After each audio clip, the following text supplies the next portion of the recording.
My daughter called me at 2 in the morning. Her voice was slurred, trembling with a terror that froze the blood in my veins. "Dad, please come get me," she whispered. When I arrived at her in-law's wealthy estate, her mother-in-law physically blocked the front door. She looked me dead in the eye and said she is not leaving.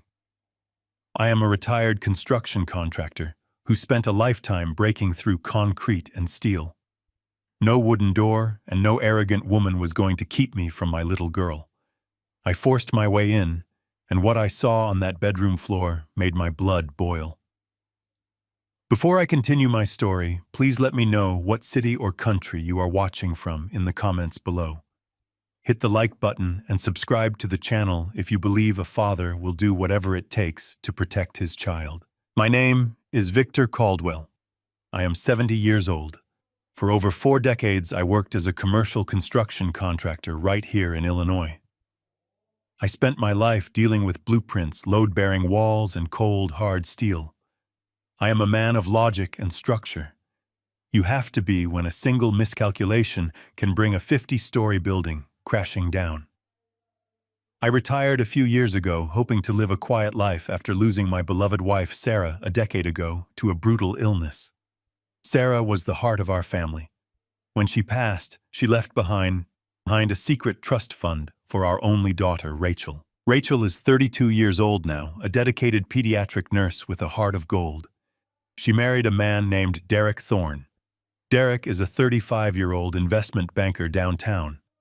On paper, he is polished, successful, and charming. His mother, Evelyn Thorne, comes from old money up in the North Shore of Chicago. They live in a sprawling, isolated mansion that always felt more like a museum than a home to me. I never quite fit into their world of country clubs and cocktail parties, but I tolerated the condescension because Rachel seemed happy. I always taught my daughter to see the good in people. But sometimes people do not have any good in them at all. It all started on a freezing Tuesday night. I was asleep in my empty house when the sudden sharp ringing of my cell phone woke me up.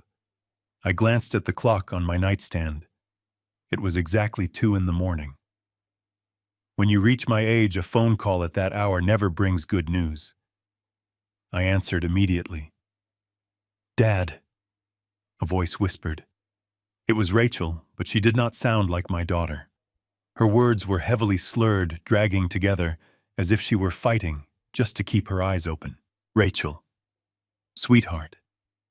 "What is wrong?" I asked, sitting up straight, my heart instantly hammering against my ribs.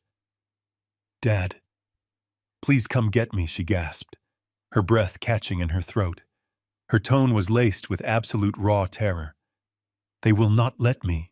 Before she could finish her sentence, there was a muffled thud, a sharp gasp, and the line went completely dead.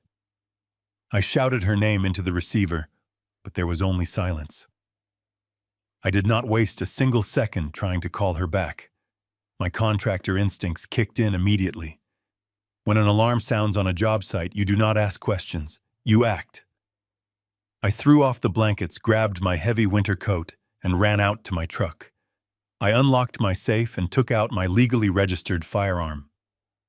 I am not a violent man, but I am a fiercely protective father. I placed the weapon securely inside my truck glove box, just in case. I did not know what I was walking into, but I knew my daughter was in grave danger. The drive to the North Shore usually takes 40 minutes. I made it in 25. The roads were deserted, covered in a thin layer of frost, but my mind was racing faster than my tires. Rachel is a nurse. She does not drink heavily. She does not take drugs. She is the most responsible, level-headed person I know. That slurred voice, that sheer panic, it simply did not make any logical sense. At 2:45 in the morning, my headlights swept across the imposing iron gates of the Thorne estate. The gates were surprisingly left wide open. I drove my truck right up the long, winding driveway and slammed it into park in front of their massive double doors. The house was entirely dark, except for one dim light on the second floor. Rachel and Derek's bedroom. I pounded my heavy fists against the solid oak front door. I did not ring the doorbell. I hammered on the wood with the force of a man who was ready to tear the house down brick by brick. A few moments later, the door swung open. Standing there was Evelyn Thorne, Derek's mother. Any normal person woken up at 3 in the morning by frantic knocking would be in pajamas, looking disheveled and confused. Not Evelyn. She was fully dressed in a tailored blouse and expensive slacks. Her hair was perfectly styled and she wore a full face of makeup. She had not been sleeping. She had been awake waiting. "Victor, what on earth is the meaning of this disturbance?" she demanded, her voice dripping with cold, calculated arrogance. "Where is my daughter?" I demanded, stepping forward to enter the house. Evelyn crossed her arms and physically blocked the doorway, standing her ground with a defiant smirk. "Rachel is having a severe mental episode," she said smoothly, not a single trace of concern in her eyes. "She is completely hysterical. Derek gave her something to help her calm down, and she is finally resting. She cannot be disturbed right now. I suggest you go home, Victor. You are making a fool of yourself." I stared at this wealthy, entitled woman trying to dismiss me like I was the hired help. The stench of her lie was suffocating. I did not ask for her permission. I stepped forward, using my broad shoulders to shove her aside. She stumbled back against the foyer wall, gasping in feigned outrage. "You cannot barge into my home!" she shrieked. "Watch me!" I growled. I took the grand staircase 2 steps at a time, ignoring her shrill protests echoing behind me. I reached the second-floor hallway and headed straight for the master suite. The door was locked tight. I did not hesitate.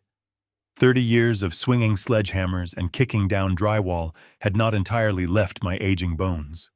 I raised my heavy work boot and kicked the door right below the handle. The expensive wood splintered, the lock gave way, and the door flew open with a loud, violent crash. I rushed into the room and my breath caught painfully in my throat. The room was a complete disaster. Designer lamps were overturned, and the silk bedsheets were torn and dragged onto the floor. And there, lying unconscious on the cold bathroom tile, was my little girl, Rachel. I dropped to my knees beside her. Her clothes were disheveled, and she was completely unresponsive. Her breathing was terribly shallow, barely a whisper of air escaping her lips. But what made my blood run freezing cold were her arms. Under the harsh, bright bathroom light, I saw dark, violent, finger-shaped bruises wrapping completely around her pale skin. Someone had pinned her down with terrifying force. As a man who understands mechanics and leverage, I knew immediately that these were not marks from a simple fall. These were the undeniable marks of a brutal struggle. Before I could even reach out to check her pulse, I heard heavy, panicked footsteps rushing down the hallway. Derek lunged into the bedroom, panting heavily, his eyes darting frantically from the broken door to my face. He stood there in the doorway, wearing silk pajama bottoms and a cashmere sweater that was completely unwrinkled. For a man who was supposedly jolted awake by a home invasion, his hair was perfectly styled, and he was not out of breath from panic. He was panting from exertion. My eyes locked onto his, and in that split second, I saw a flash of raw, unfiltered guilt before he hurriedly plastered on a mask of shock. "Call an ambulance right now," I roared, my voice shaking the expensive framed artwork on the walls. Derek took a hesitant step forward, raising his hands in a placating gesture. "Victor, please calm down. We do not need to involve emergency services. I am already handling this. I have my mother calling Dr. Harrison, our private family physician. He is discreet, and he knows how to handle these delicate family situations without making a public spectacle." I stared at him, unable to comprehend the sheer audacity of his words.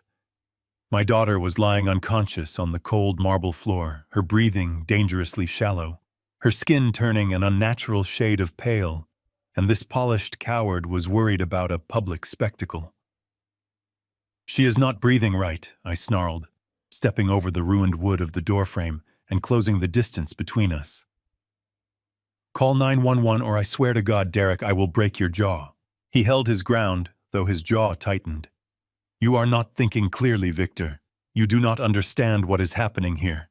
Rachel is having a severe episode. If the authorities come, they will put her on an involuntary psychiatric hold. It will ruin her career. It will ruin our reputation. Dr. Harrison is on his way. Just step back and let us take care of my wife." He made the fatal mistake of reaching out to grab my shoulder. I did not argue anymore.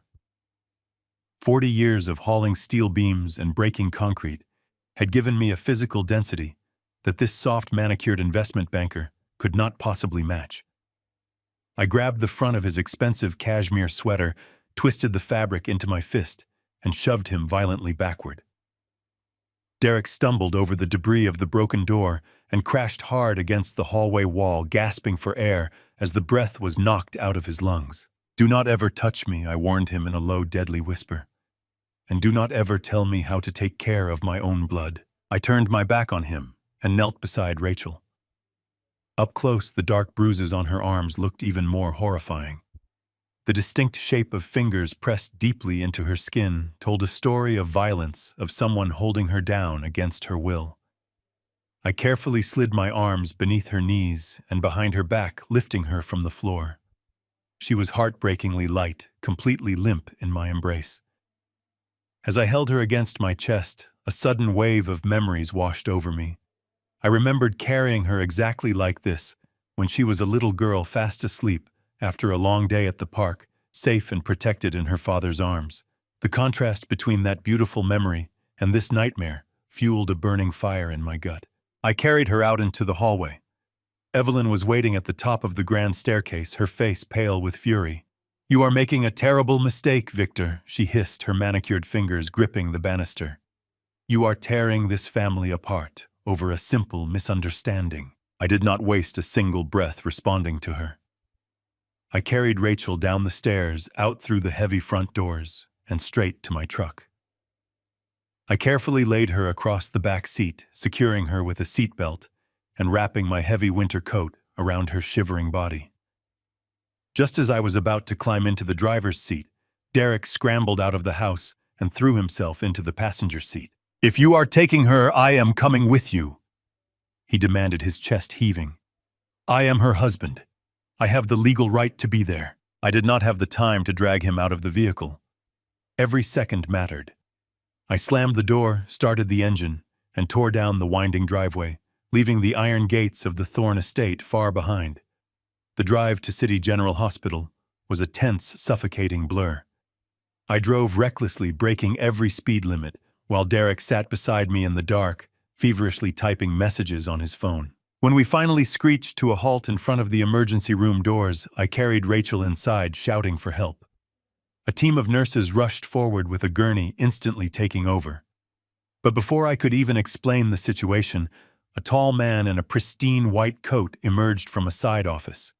He walked with a familiar, arrogant stride. I noticed his name badge immediately. Dr. Harrison. He bypassed me entirely and walked straight to Derek. "Derek, your mother called me," the doctor said, his voice hushed and far too calm for a medical emergency. "I have a private trauma room ready. We will handle this quietly." I stepped forward, my hands clenched into tight fists. "I want a full blood panel done immediately," I stated, looking the doctor squarely in the eye. "I want to know exactly what is in her system, and I want an examination of the contusions on her arms." Dr. Harrison looked at me as if I were a piece of dirt he had just scraped off his shoe. "Mr. Caldwell, I assure you we provide the highest standard of care here. However, Derek is her legal next of kin. I will be discussing her treatment plan exclusively with him."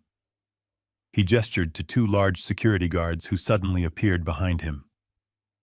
"Please wait in the family area. You are not permitted in the trauma room." The guards stepped forward, forming a solid wall between my daughter and me. I knew that fighting them would only get me arrested, leaving Rachel entirely isolated with these people. I swallowed the bitter taste of bile in my throat and forced myself to step back, retreating to the sterile, brightly lit waiting area. Through a narrow glass panel down the hall, I could see the monitors flashing inside Rachel's room. I sat down on a hard plastic chair, leaning my elbows on my knees, and let my mind do what it had been trained to do for 4 decades. I analyzed the structure. When you spend your entire life building commercial high-rises, you develop a sixth sense for recognizing when a foundation is flawed. You learn to spot the tiny hairline fractures in a concrete slab that indicate an unstable base, You learn that when a steel beam buckles, it leaves a specific pattern of stress marks. Physical evidence never lies. People lie, but the structural damage always tells the exact truth of what happened. I closed my eyes and mentally reconstructed the bruises on Rachel's arms. The angle of the thumbprints, the deep purple contusions pressing into the soft tissue of her inner biceps. If she had fallen down the stairs, as Evelyn's blocked door and Derek's panic seemed to imply the impact, trauma would be random. There would be scrapes on her elbows, defensive bruising on her forearms from trying to catch her fall. But Rachel did not have random impact trauma. She had targeted pressure points. Someone had held her down by her arms with terrifying sustained force. The structural narrative they were trying to sell me was a complete fabrication. The foundation of their story was rotting from the inside out. An hour crawled by in agonizing silence.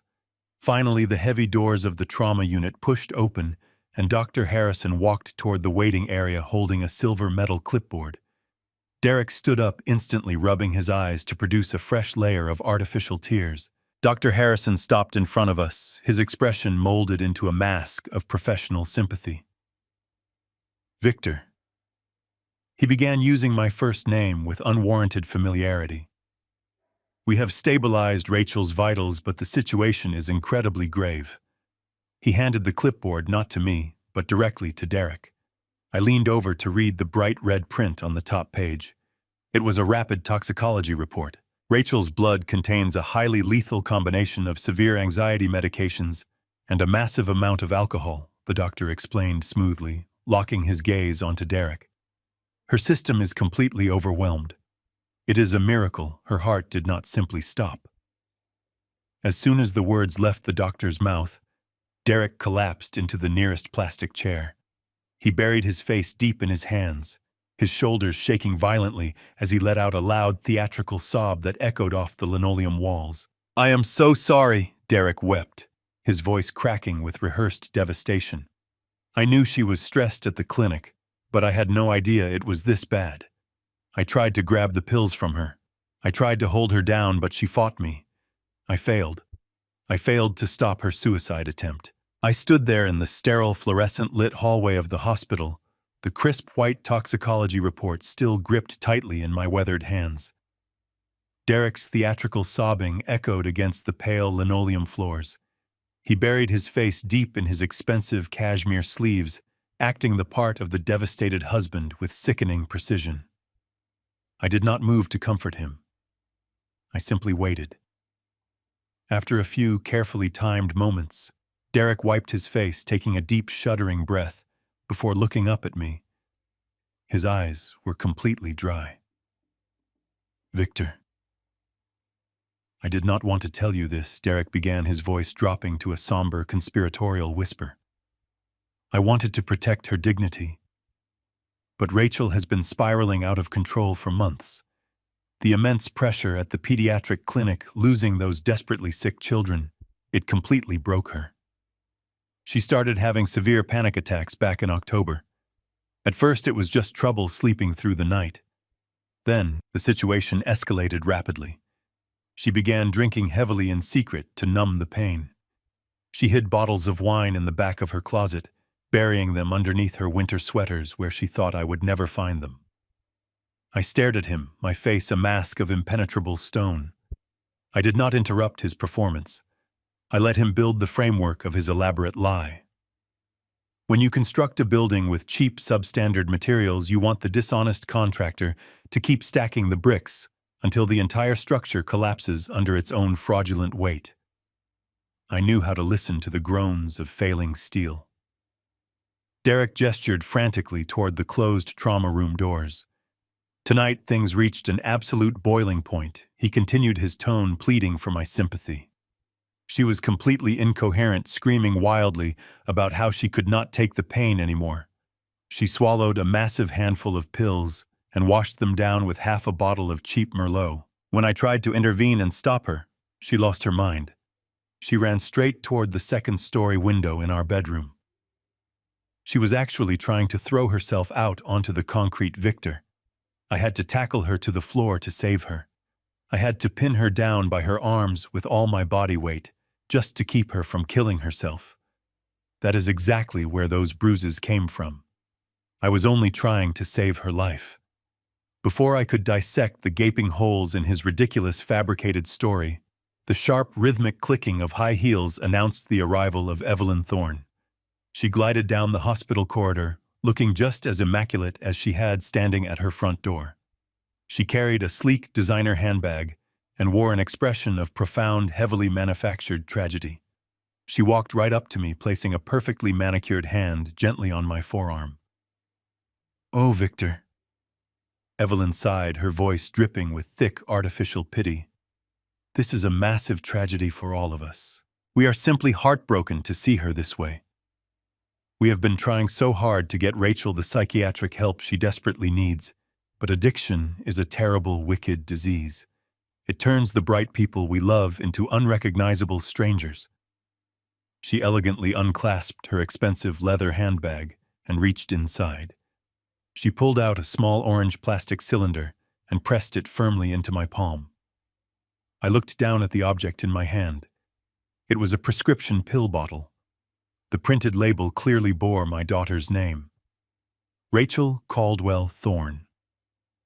Below her name, the prescribed medication was listed in bold, unapologetic black letters: Alprazolam, 2 milligrams. The prescription was dated exactly 3 weeks ago, signed by none other than Dr. Harrison himself. "I wanted to show you this so you would fully understand the grim reality of the situation," Evelyn murmured, stepping back to stand shoulder to shoulder with her son. "We did not want to worry you with her ongoing daily struggles. We know exactly how much you adore her, and we did not want you to judge your only daughter for her unfortunate weakness. She has been secretly self-medicating for several months now. Tonight was simply the inevitable, terrifying breaking point. We are just so incredibly thankful that Derek was there to stop her from doing the unthinkable and ending her own life." My calloused thumb traced the smooth plastic ridges of the pill bottle. Inside my mind, heavy gears were turning, locking firmly into place. The story they presented was exceptionally neat. It was incredibly tidy, wrapped up in a perfect little bow. A deeply stressed pediatric nurse turning to wine and prescription drugs to cope with the immense trauma of losing young patients. A loving, heroic husband stepping in at the last possible second to prevent a tragic, bloody suicide. It was the exact kind of dramatic narrative that high society families in the North Shore loved to whisper about at their lavish charity galas. It was a calculated story, designed entirely to generate profound pity for Derek and Evelyn, while simultaneously discrediting my daughter and labeling her as an unstable liability. I looked directly from Evelyn to Derek, my stony expression giving absolutely nothing away. I silently pocketed the pill bottle, securing it deep inside my jacket. If they wanted to play a dangerous game of documentation, I was going to hold on to every single piece of physical evidence they foolishly handed me. "I need to see her right now." I stated, my voice low, gravelly, and dangerously calm. "I need to speak to the attending physician about transferring her to a different medical facility for an unbiased second opinion." Derek's relaxed posture immediately stiffened into a rigid line.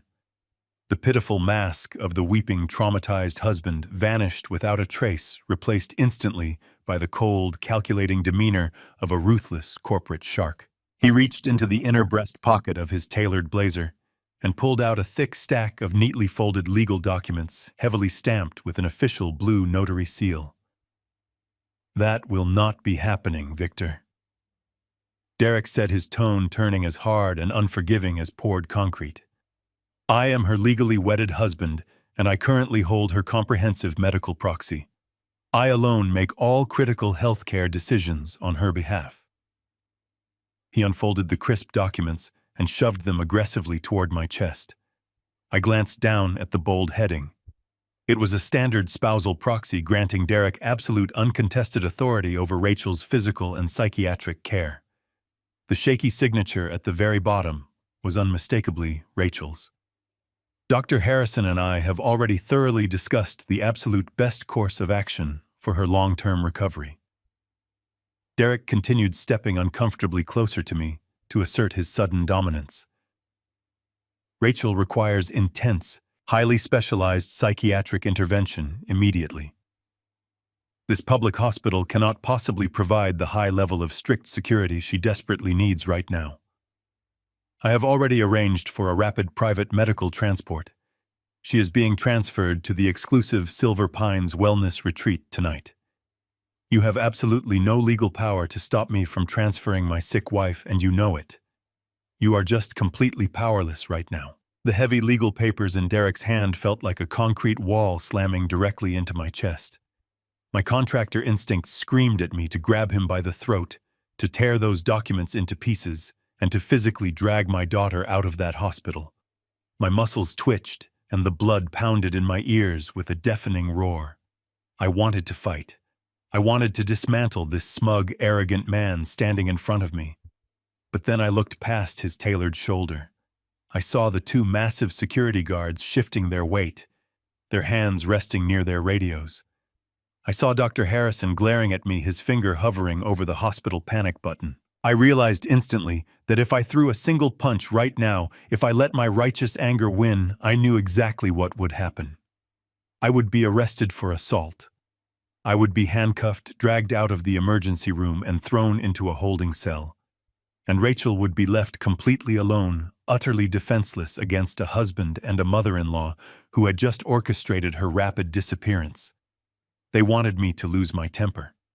They were actively begging for me to cause a physical scene so they could validate their twisted narrative. They wanted to point at me and tell the police, "Look at the violent, unstable father." I took a deep, agonizing breath. I forced my clenched hands to open, stretching my stiff fingers out by my sides. I had to build a temporary bridge. I had to play a role I had never played in my entire 70 years of life. I had to be the defeated, oblivious, broken old man.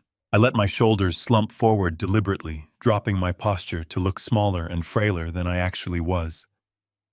I let out a long, shaky sigh, letting my chin fall toward my chest. "You are right, Derek," I said, making my voice tremble just enough to sound thoroughly crushed. "You are her husband. You have the legal proxy. I am just a frightened father who panicked when he got that terrible phone call. I do not know anything about modern medicine or psychiatric treatments. I just saw my little girl on the floor, and I completely lost my mind." Derek relaxed instantly. The rigid defensive posture vanished, replaced by a sickeningly triumphant stance. He tucked the legal documents back into his expensive blazer, adjusting his lapels with a smooth, practiced motion. "I am glad you are finally being reasonable, Victor," he said, his tone dripping with patronizing authority. "This is a very complex medical situation. It requires a delicate, sophisticated touch, something you simply cannot provide." Evelyn stepped forward, a triumphant smirk playing at the corners of her perfectly painted lips. She reached out and patted my shoulder, her touch feeling like absolute ice against my coat. "We know this is incredibly difficult for you to process, Victor," she cooed, her voice echoing in the sterile hallway. "But you have to understand, we are doing what is absolutely best for our family. Rachel is a thorn now. We protect our own. You just go home. Rest your tired old mind. Leave the heavy lifting to us." I nodded slowly, keeping my eyes cast downward. "I will step back," I whispered, forcing the words out through gritted teeth. "I will let you handle her recovery. Just please keep me updated on her condition." "Of course we will," Derek lied smoothly. "The clinic will call you when she is stable enough to receive visitors, which might take a few weeks given her severe mental state." At that exact moment, the heavy double doors of the emergency room slid open. Two burly men wearing dark, unmarked paramedic uniforms walked in, pushing a specialized transport gurney. They did not look like standard hospital staff. They looked like private security contractors. Dr. Harrison met them halfway, speaking in low, hushed tones, before leading them directly into the trauma room. I stood frozen in the waiting area, my heart breaking into 1,000 pieces as the men wheeled Rachel out. She was completely strapped down to the gurney, heavy leather restraints crisscrossing over her chest and legs. An oxygen mask covered her pale face, and an intravenous drip was taped to the back of her bruised hand. She looked so incredibly fragile, completely lost to the heavy sedatives pumping through her veins. Derek and Evelyn walked purposefully alongside the gurney, whispering instructions to the private transport team. They did not even glance back at me as they escorted my unconscious daughter out the sliding glass doors and into the freezing Chicago night. I watched through the window as they loaded her into a sleek black transport van. There were no flashing ambulance lights. There were no hospital logos. It was a phantom vehicle designed to make people disappear without a single trace. The doors slammed shut, the engine roared to life, and the van pulled away, vanishing into the cold darkness. I was completely alone in the sterile, silent hospital lobby. The victory they felt must have been intoxicating. They thought they had successfully outsmarted me. They thought they had removed the annoying blue-collar father from the equation. But they had made a monumental miscalculation. They forgot that I spent my entire career inspecting huge commercial structures for hidden flaws. They handed me a blueprint built entirely on lies, and now I was going to systematically tear it apart. I walked out to my truck, my boots crunching heavily against the frost-covered pavement. The drive back to my empty house was a blur of streetlights and shadows. The silence inside the cab of my truck was deafening, pressing against my eardrums. My mind was a whirlwind of terrifying images.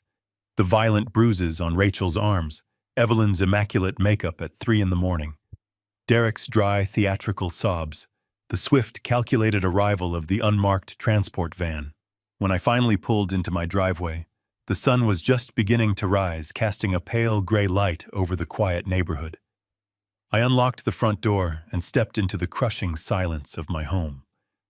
The air felt incredibly heavy and suffocating. I walked directly into the kitchen, operating on pure mechanical autopilot. I filled the coffee pot with water, scooped the grounds into the filter, and hit the power button. The familiar rhythmic dripping of the machine was the only sound in the house. I leaned heavily against the kitchen counter, rubbing my tired eyes with the palms of my hands. My gaze drifted slowly across the room, eventually landing on the wooden mantel above the fireplace in the adjoining living room. Sitting right in the center was a framed photograph from Rachel's college graduation. She was standing between Sarah and me, beaming with absolute pride, wearing her crisp nursing uniform. I walked over to the mantel and picked up the heavy silver frame. I stared at her bright, intelligent eyes. I remembered the day she graduated. I remembered the celebratory dinner we had at an expensive Italian restaurant downtown. I remembered her laughing, raising her glass to make a toast. And then, like a massive steel beam crashing directly into my chest, a glaring discrepancy hit me.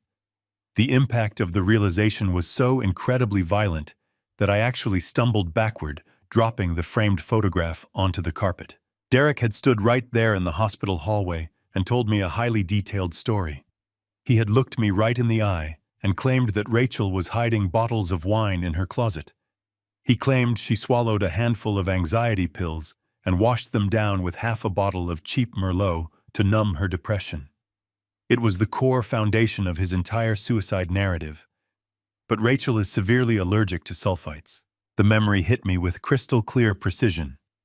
When she was 18 years old, she took a single sip of red wine at a family wedding. Within 10 minutes, her throat began to close. She broke out in terrible hives, and we had to rush her to the emergency room for an epinephrine injection. The doctors told her that consuming even a small glass of wine could trigger a fatal anaphylactic shock. Rachel knew this. She was a brilliant pediatric nurse who understood pharmacology better than anyone. She had not touched a single drop of wine in 14 long years. She would never, under any circumstances, drink half a bottle of Merlot. It would have killed her before the pills even reached her stomach. The story was a complete fabricated lie. The wine, the pills, the suicide attempt, the panic. It was all a carefully constructed stage play. And the bruises on her arms. They were not defensive marks from a husband trying to save his wife from a fall. They were restraint marks. They had held her down. They had physically forced those pills down her throat. My breathing grew ragged, my chest heaving as the horrifying truth locked firmly into place. My daughter did not have a psychotic break. She was attacked in her own home. She was poisoned by the very people who were supposed to protect her. And now they had locked her away in a secure facility where no one could hear her scream. I stood alone in my quiet living room, the early morning sunlight slowly creeping across the floorboards. The grief and confusion that had clouded my mind completely evaporated. It was instantly replaced by a cold, calculating, and terrifying clarity. Derek and Evelyn Thorne thought they had won. They thought they had safely disposed of the problem. They thought I was just an ignorant, tired old man who would simply fade into the background. They were dead wrong. I am a builder, but I also know exactly how to tear things down. I reached into my pocket and pulled out the small orange pill bottle Evelyn had given me. I squeezed it tightly in my fist until the hard plastic cracked. They wanted a war in the shadows. They were going to get one. I walked toward the hallway closet to grab my heavy coat once again. I was not going to sit around and wait for updates. I was going to find out exactly why they were trying to murder my little girl. I shrugged my heavy winter coat onto my shoulders, but my hand paused on the brass doorknob. Rushing back out into the freezing night without a structural plan was a rookie mistake. A good contractor never starts swinging a sledgehammer until he reviews the blueprints. Derek and Evelyn were playing a high-stakes game insulated by their massive wealth and private security. If I charged the gates of that wellness retreat right now, they would have me arrested for trespassing, and I would lose my only chance to save my daughter. I needed leverage. I needed to understand the load-bearing walls of their deception. I turned away and walked down the shadowed hallway toward my private study. The cold room was lined with oak bookshelves and filing cabinets filled with decades of commercial construction permits. I moved directly to the corner of the room, kneeling on the worn rug. I pulled back a heavy wool runner to reveal a solid steel floor safe. I installed it myself 20 years ago, pouring the concrete casing perfectly so it could never be compromised. I spun the cold metal dial, the rhythmic metallic clicks grounding my racing thoughts. 34 to the right. 12 to the left, 58 to the right. The heavy locking bolts slid back with a satisfying, definitive thud. I reached deep into the dark cavity of the safe past old property deeds, retirement portfolios, and military discharge papers. My calloused fingers brushed against a thick, sealed manila envelope. I pulled it out and set it on the mahogany desk. My hands trembled slightly as I untied the string closure. Inside were the comprehensive financial documents my late wife Sarah had put together before the illness took her from us. Sarah was an incredibly wise woman. She inherited a substantial sum from her family money she deliberately kept separate from my construction business. She always said that wealth could either be a stepping stone or a heavy anchor, depending entirely on the maturity of the person holding it. Before she passed, she established an ironclad trust fund for Rachel. It was heavily protected, overseen by a ruthless financial attorney named Mitchell, and it was designed with one very specific, unyielding condition. I spread the crisp, aged legal papers across the surface of my desk, running my index finger down the columns of dense legal jargon. I stopped at the final page, staring at the bold numbers near Sarah's elegant signature. The trust fund was originally seeded with $4 million. Over the last 10 years, through aggressive, highly secure market investments, that number had grown significantly. The current valuation of the trust sat at exactly $8 million. I moved my finger down to the access clause. Rachel was the sole beneficiary, but she could not touch a single penny of the principal capital until she reached full maturity. The trust was legally locked until her 32nd birthday. I looked up, staring blankly at the dark window across the study. My heart began to pound with a slow, terrifying rhythm. I calculated the exact dates. Rachel had celebrated her 32nd birthday exactly 14 days ago. The timing was not a coincidence. In the construction business, there are no coincidences. When a pipe bursts the exact same day, the water pressure is artificially increased. You know exactly who tampered with the valve. For 3 years, Derek had played the role of the devoted, supportive husband. He had never once displayed this level of erratic, controlling behavior. But now, exactly 2 weeks after my daughter suddenly gained access to $8 million in liquid, untraceable cash, she is mysteriously poisoned, bruised, and locked away in a private psychiatric facility where her husband holds absolute, uncontested legal authority over her life. Derek did not want to cure my daughter. He wanted to declare her mentally unfit. If Rachel was legally incapacitated, her husband, wielding his comprehensive medical proxy, could petition the courts for a financial conservatorship. He could seize control of the entire $8 million, claiming it was necessary to fund her long-term specialized psychiatric care. The pristine, plausible lie about her addiction was the exact foundation he needed to present to a judge. He was trying to steal her inheritance, and he was willing to medically torture her to get it. I slumped into my leather desk chair, the sheer breathtaking evil of their plan washing over me. I needed to warn Mitchell. I needed to freeze that trust immediately before Derek could file the conservatorship papers. I reached into my coat pocket and pulled out my cell phone. The bright screen illuminated the dark study. As I unlocked the device to search for Mitchell's contact information, a small, glaring red notification icon caught my eye. It was the voicemail indicator. The icon showed one unheard message. I frowned, tapping the screen. I am an old man, and I occasionally struggle with the interface of modern smartphones, often swiping away notifications by accident. I looked at the details of the missed message. It was from Rachel. The timestamp indicated it had been left 3 days ago, right in the middle of my busy Tuesday afternoon, when I was running loud power tools in my garage workshop. I had completely missed it. I pressed the phone tightly against my ear, my breath catching in my throat, as the automated voice announced the date and time. Then a sharp hiss of static filled the speaker, followed by Rachel's voice. She did not sound slurred or sedated like she had tonight. She sounded sharp, alert, and undeniably terrified. She was whispering rapidly, the sound of a locking door clicking shut in the background. "Dad, it is me," she whispered, her voice shaking with raw, unfiltered panic. "I really need you to call me back the absolute second you get this message. Do not text me. Call me." Something is terribly wrong with Derek. He has been locking himself in his home office for days, screaming at people on the phone about offshore margins and missing capital. I found some bank statements hidden in his briefcase. "Dad, I think he is completely bankrupt. He has been forging my signature on small loan applications." She paused, taking a ragged, trembling breath. I could hear the sheer terror vibrating through the tiny speaker. "He asked me to transfer my trust fund into a joint corporate account this morning. He said it was for a temporary investment, but his eyes were so cold. When I told him I needed to consult with Mitchell first, he completely lost his temper. He smashed a glass against the wall. I have never seen him like this. I told him I am going to call my lawyer and file for financial separation.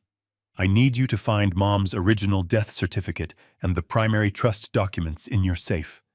I need to prove the money is exclusively mine. Dad, please. I am scared to be in this house with him right now. Call me." The voicemail ended with a sharp beep. I slowly lowered the phone, placing it on top of the $8 million trust document. The entire puzzle was now assembled.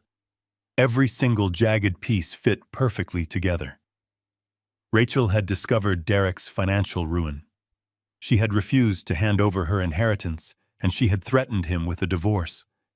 Derek was backed into a corner, facing absolute bankruptcy and the humiliating loss of his elite social status. He could not convince her to sign over the money willingly, so he and his ruthless mother had pivoted to their horrific contingency plan. They decided to silence her. They drugged her with sedatives, staged a suicidal breakdown, and shipped her off to a private facility to rot, paving the way for a hostile legal takeover of her entire estate. My daughter was a financial hostage.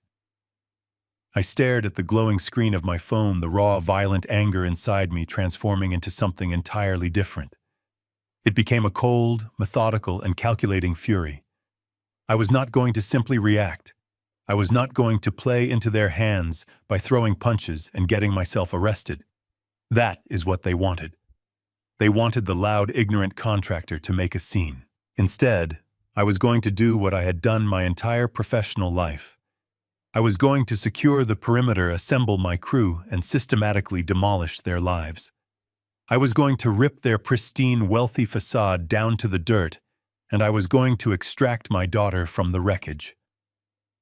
I picked up my phone and scrolled past Mitchell's name.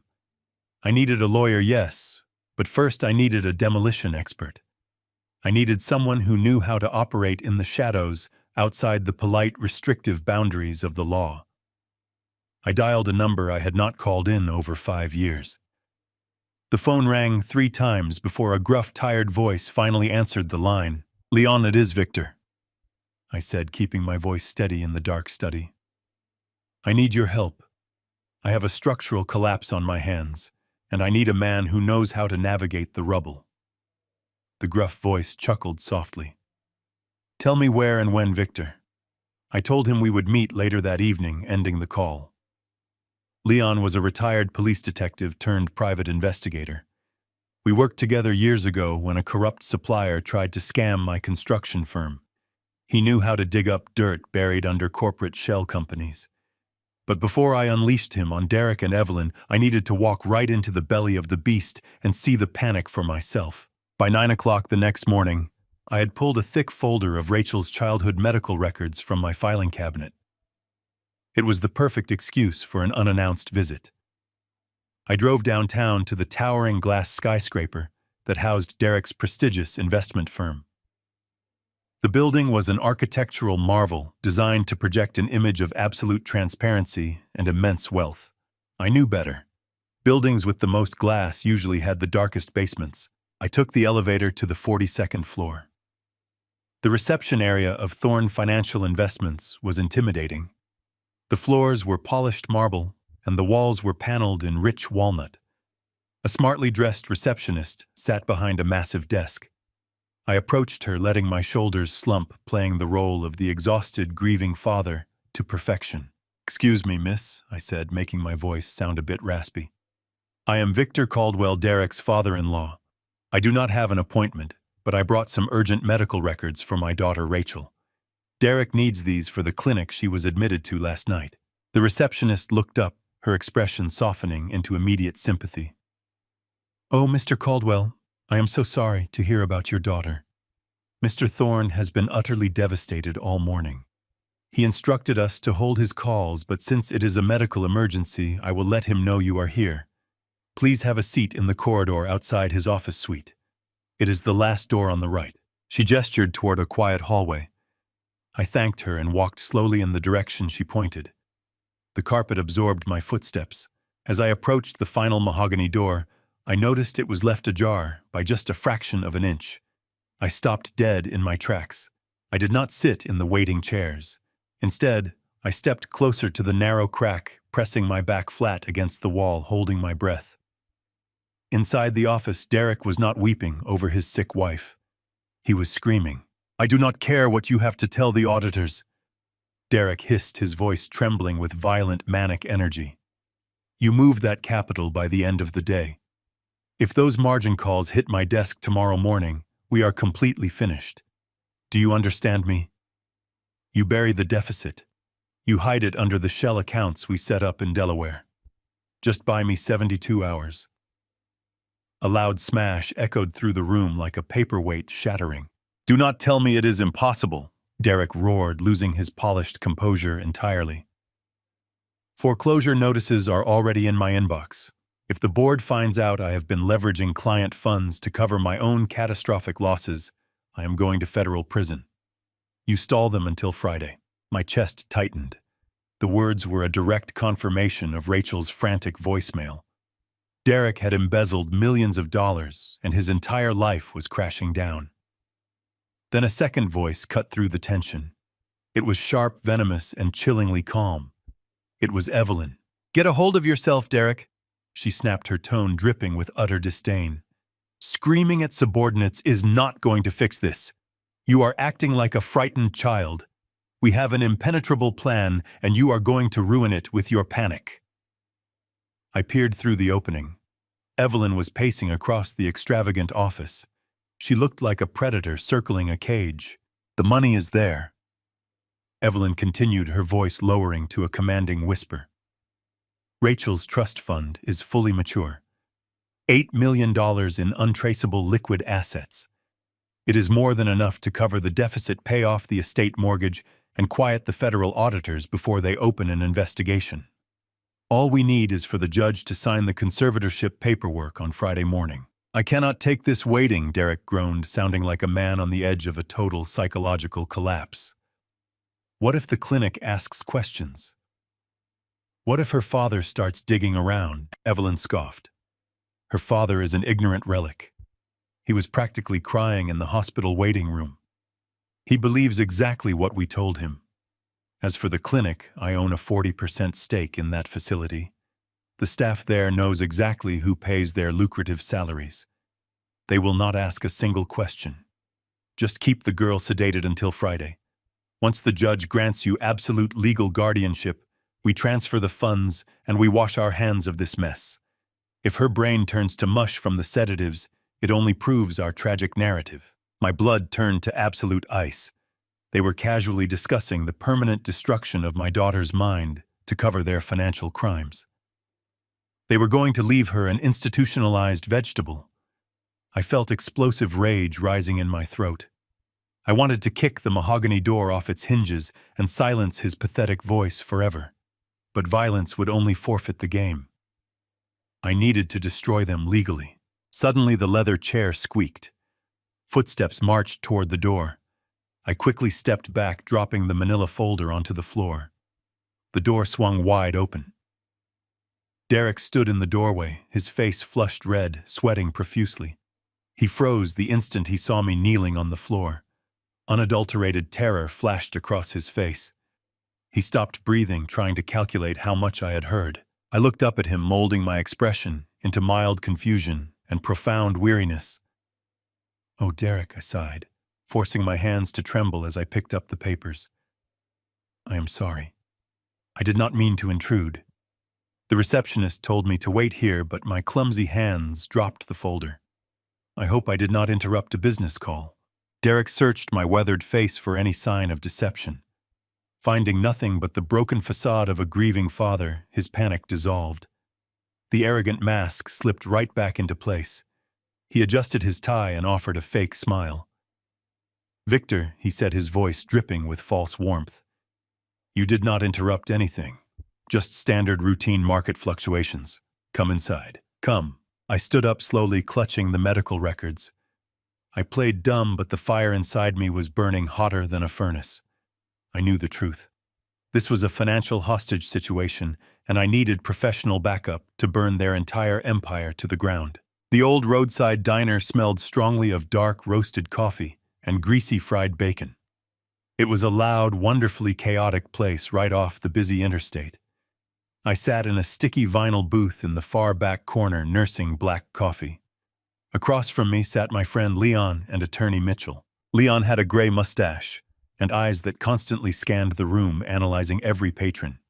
He spent 30 years as a police detective before opening a private firm. Next to him sat Mitchell, Sarah's financial attorney. Mitchell was a shark in a tailored suit, a man who navigated corporate finance with ruthless efficiency. I laid out the entire situation.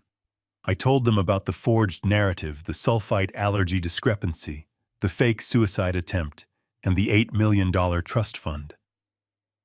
I told them how I watched private security roll my sedated daughter into a phantom transport van. Mitchell stared at the table. "If Derek holds a medical proxy and your daughter signed it willingly, we are blocked on the legal front," Mitchell explained. "If we go to the police, Derek will simply wave that document in their faces. He will claim he is making medical decisions for a spouse suffering from addiction. The authorities will not intervene in a private medical dispute. The law perfectly protects him." Leon nodded. "Mitchell is right, Victor. If you force a wellness check, Derek's lawyers will slap you with a restraining order. They have placed Rachel inside a legal fortress. They can hold her in that facility, keep her medicated, and wait for Friday morning to finalize the financial conservatorship. We cannot hit them head-on. We must slip through the cracks. I need you to freeze that trust, Mitchell, I said, leaning over the table.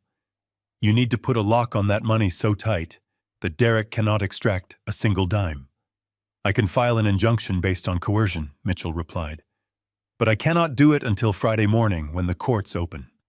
If I tip our hand early, Derek's legal team will counter-file, dragging it out in litigation.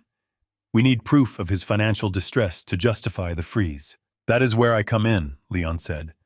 I will dig into Derek's offshore accounts and corporate shell games. By Friday morning, I will have a report proving he is entirely bankrupt. But Victor, we have a massive problem. We do not know where they took Rachel. Silver Pines is a corporate umbrella owning a dozen private facilities across the state. We must find her physical location before Friday, or Derek might move her to keep her hidden. I looked at the two men risking their careers to help my family. You handle the money, I stated softly. I will find my daughter. But first I need to make them think they have completely won. I walked out of the warm diner and sat in the cold cab of my heavy truck. The freezing air stung my lungs. I pulled out my cell phone and dialed Derek's personal number. I cleared my throat carefully, forcing my voice to drop an octave lower. I needed to sound frail, broken, and utterly defeated. Derek answered on the second ring. Victor, he said, his voice projecting a completely fake, incredibly soothing warmth. How are you holding up today on this terrible morning? I am not doing well, Derek, I rasped, letting a heavy trembling sigh escape my lips. My arthritis is flaring up terribly from the cold, and my heart is completely broken. Sitting in this empty house looking at Rachel's photographs, it is driving me out of my mind. I cannot stop thinking about her lying in that hospital bed. I feel completely useless. I could practically hear the arrogant smirk forming on Derek's face. You have been through a massive shock, Victor. It is completely understandable that you feel overwhelmed. You need to focus on your own health right now. We have everything under control here. Rachel is receiving the best care possible. I know, I whispered, sounding thoroughly crushed. That is why I am calling. I cannot stay in this house right now. I need to get away from everything. I am packing my truck to head up to my old fishing cabin in northern Wisconsin. It is completely off the grid. No cell service, no internet. Just woods and quiet. I need to stay up there for at least a month to process this grief. I just wanted to let you know so you do not worry when my phone goes to voicemail. Derek could not hide the profound relief in his voice. He sounded like a man who had just won the lottery. I think that is a brilliant idea, Victor. You absolutely need to go off the grid and find your peace. Do not worry about a single thing down here. Take a full month. Take 2 months if you need it. I will handle the clinic and doctors. You just focus on resting your tired body. Safe travels, Victor. He ended the call quickly, eager to celebrate his perceived victory. He thought he had successfully neutralized the final threat. He thought I was driving 5 hours north to sit by a frozen lake and cry. I tossed my phone onto the passenger seat and started the engine. I did not drive north toward Wisconsin. Instead, I drove straight into the industrial district on the edge of the city. I stopped at a massive commercial hardware supply store, the kind of place that catered strictly to professional contractors.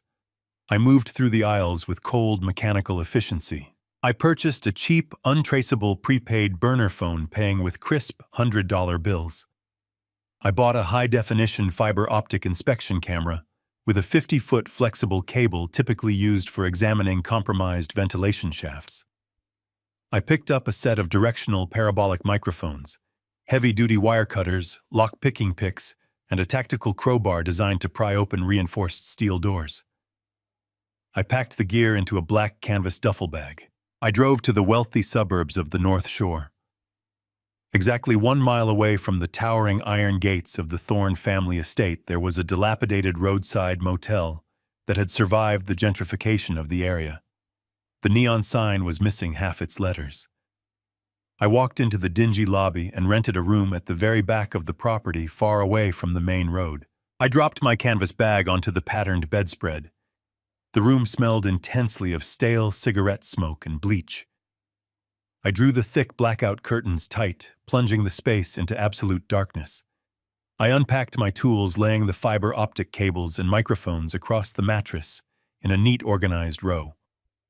I picked up the burner phone and dialed Leon's secure number, giving him my new contact information.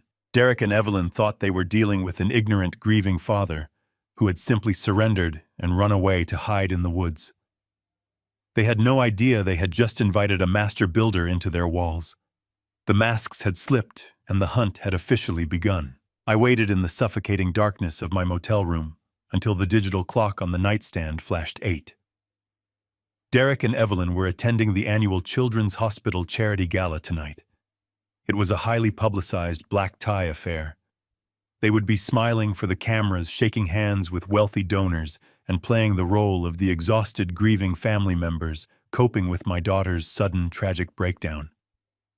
The hypocrisy was nauseating, but their arrogance gave me the exact window of opportunity I needed. I dressed in dark, tactical clothing and pulled a black knit cap low over my forehead. I slung the canvas duffel bag across my chest and slipped quietly out the back door of the motel. I did not take my truck. I walked the mile to the Thorne estate, sticking strictly to the heavy tree line that bordered the wealthy neighborhood. The freezing wind bit at my face, but the cold kept my mind razor sharp. I reached the towering iron gates and bypassed them entirely, moving to the eastern perimeter wall. I knew this property inside and out. 5 years ago, when Rachel and Derek first bought the estate, I had personally overseen the massive renovation project. I had upgraded the structural supports, reinforced the foundation, and most importantly, I had supervised the installation of their state-of-the-art security system. I knew every blind spot, every motion sensor, and every hardwired failsafe. I climbed the stone wall and dropped silently onto the frost-covered grass. The house stood before me like a dark, looming fortress. I moved quickly to the utility access panel hidden behind a row of thick, evergreen bushes. With practiced precision, I pulled a pair of insulated wire cutters from my bag and severed the primary fiber optic line feeding the exterior alarm perimeter. The system was designed to instantly roll over to a cellular backup, but I had brought a localized signal jammer. I flipped the switch on the small black box in my pocket. The digital keypad on the back door flashed a bright, angry red for 3 seconds before dying completely. The house was now blind and deaf. I used my tactical crowbar to pop the lock on the heavy oak door, applying just enough precise upward pressure to bypass the deadbolt without leaving a scratch on the brass casing. I stepped inside the kitchen, closing the door behind me with a soft click. The silence in the massive house was absolute. I did not turn on my flashlight. I relied entirely on the ambient moonlight, filtering through the tall glass windows and the architectural blueprints permanently etched into my memory. I moved through the lavish rooms with the silent, deliberate grace of a ghost. I was not here to break things or throw a violent tantrum. I was here to harvest data. I made my way to Evelyn's private parlor first. It was an opulent room decorated with expensive silk curtains and antique furniture. I placed my bag on the floor and pulled out the first micro camera. It was no larger than a button equipped with infrared night vision and a massive battery reserve. I climbed onto a sturdy velvet chair and carefully unscrewed the metal grating of the HVAC vent near the ceiling. I planted the tiny lens inside the ductwork, angling it perfectly to capture the entire room. I screwed the grate back into place, wiping away my fingerprints with a microfiber cloth. Evelyn would never think to look in the vents. Next, I moved silently down the hallway to Derek's home office. This was the true belly of the beast. The room smelled of expensive cologne and aged leather. I repeated the process, sliding a second micro camera into the ceiling vent directly above his massive mahogany desk. Now I would see every document he signed and hear every phone call he made. But audio and video were only half the battle. I needed hard, undeniable financial evidence to prove to a judge that Derek was entirely bankrupt and unfit to control my daughter's wealth. I stepped down from the vent and moved behind his desk. Derek was arrogant, but he was not stupid. His high-end desktop computer was locked down with complex biometric passwords. However, I did not need to log into his operating system to steal his secrets. I unzipped my bag and pulled out a specialized industrial USB cloning drive.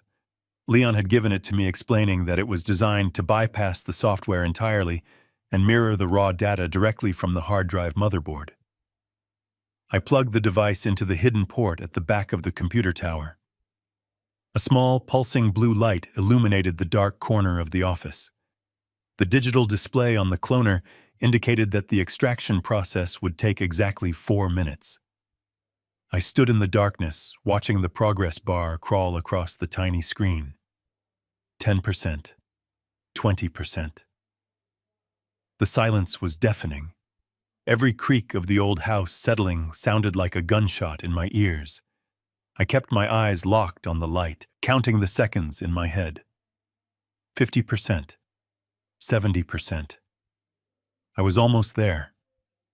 I was moments away from possessing the financial blueprints that would completely dismantle Derek's pristine lies. 90%. The device whirred softly. Then a metallic click echoed loudly through the silent house. It came from the front foyer. The deadbolt was turning. My blood ran cold. I glanced at my watch. It was only 9:30. Derek and Evelyn were not supposed to be home until midnight. A female voice sighed heavily in the hallway. It was Evelyn. She had returned early from the gala, likely bored. The front door swung open, and the clicking of her heels began echoing against the marble floors, moving steadily toward the home office. 98%. I watched the cloning device, my chest tight with panic.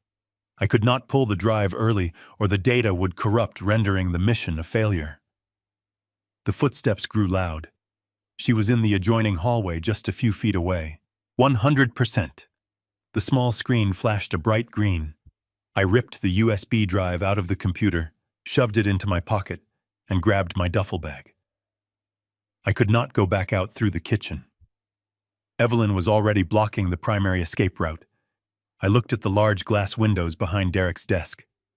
Outside, a heavy network of industrial steel scaffolding was erected against the back of the house for a roof repair project. I quietly unlatched the brass window lock and slid the glass pane up just as the doorknob to the office began to turn. I slipped backward out the window onto the steel platform. I pulled the glass shut behind me, leaving it open by a fraction of an inch, just as Evelyn flipped on the overhead lights. I dropped flat against the metal grating of the scaffolding, holding my breath as her shadow moved across the curtains. I had the stolen data, the hidden cameras were invisible, and their arrogant masks were about to be permanently shattered.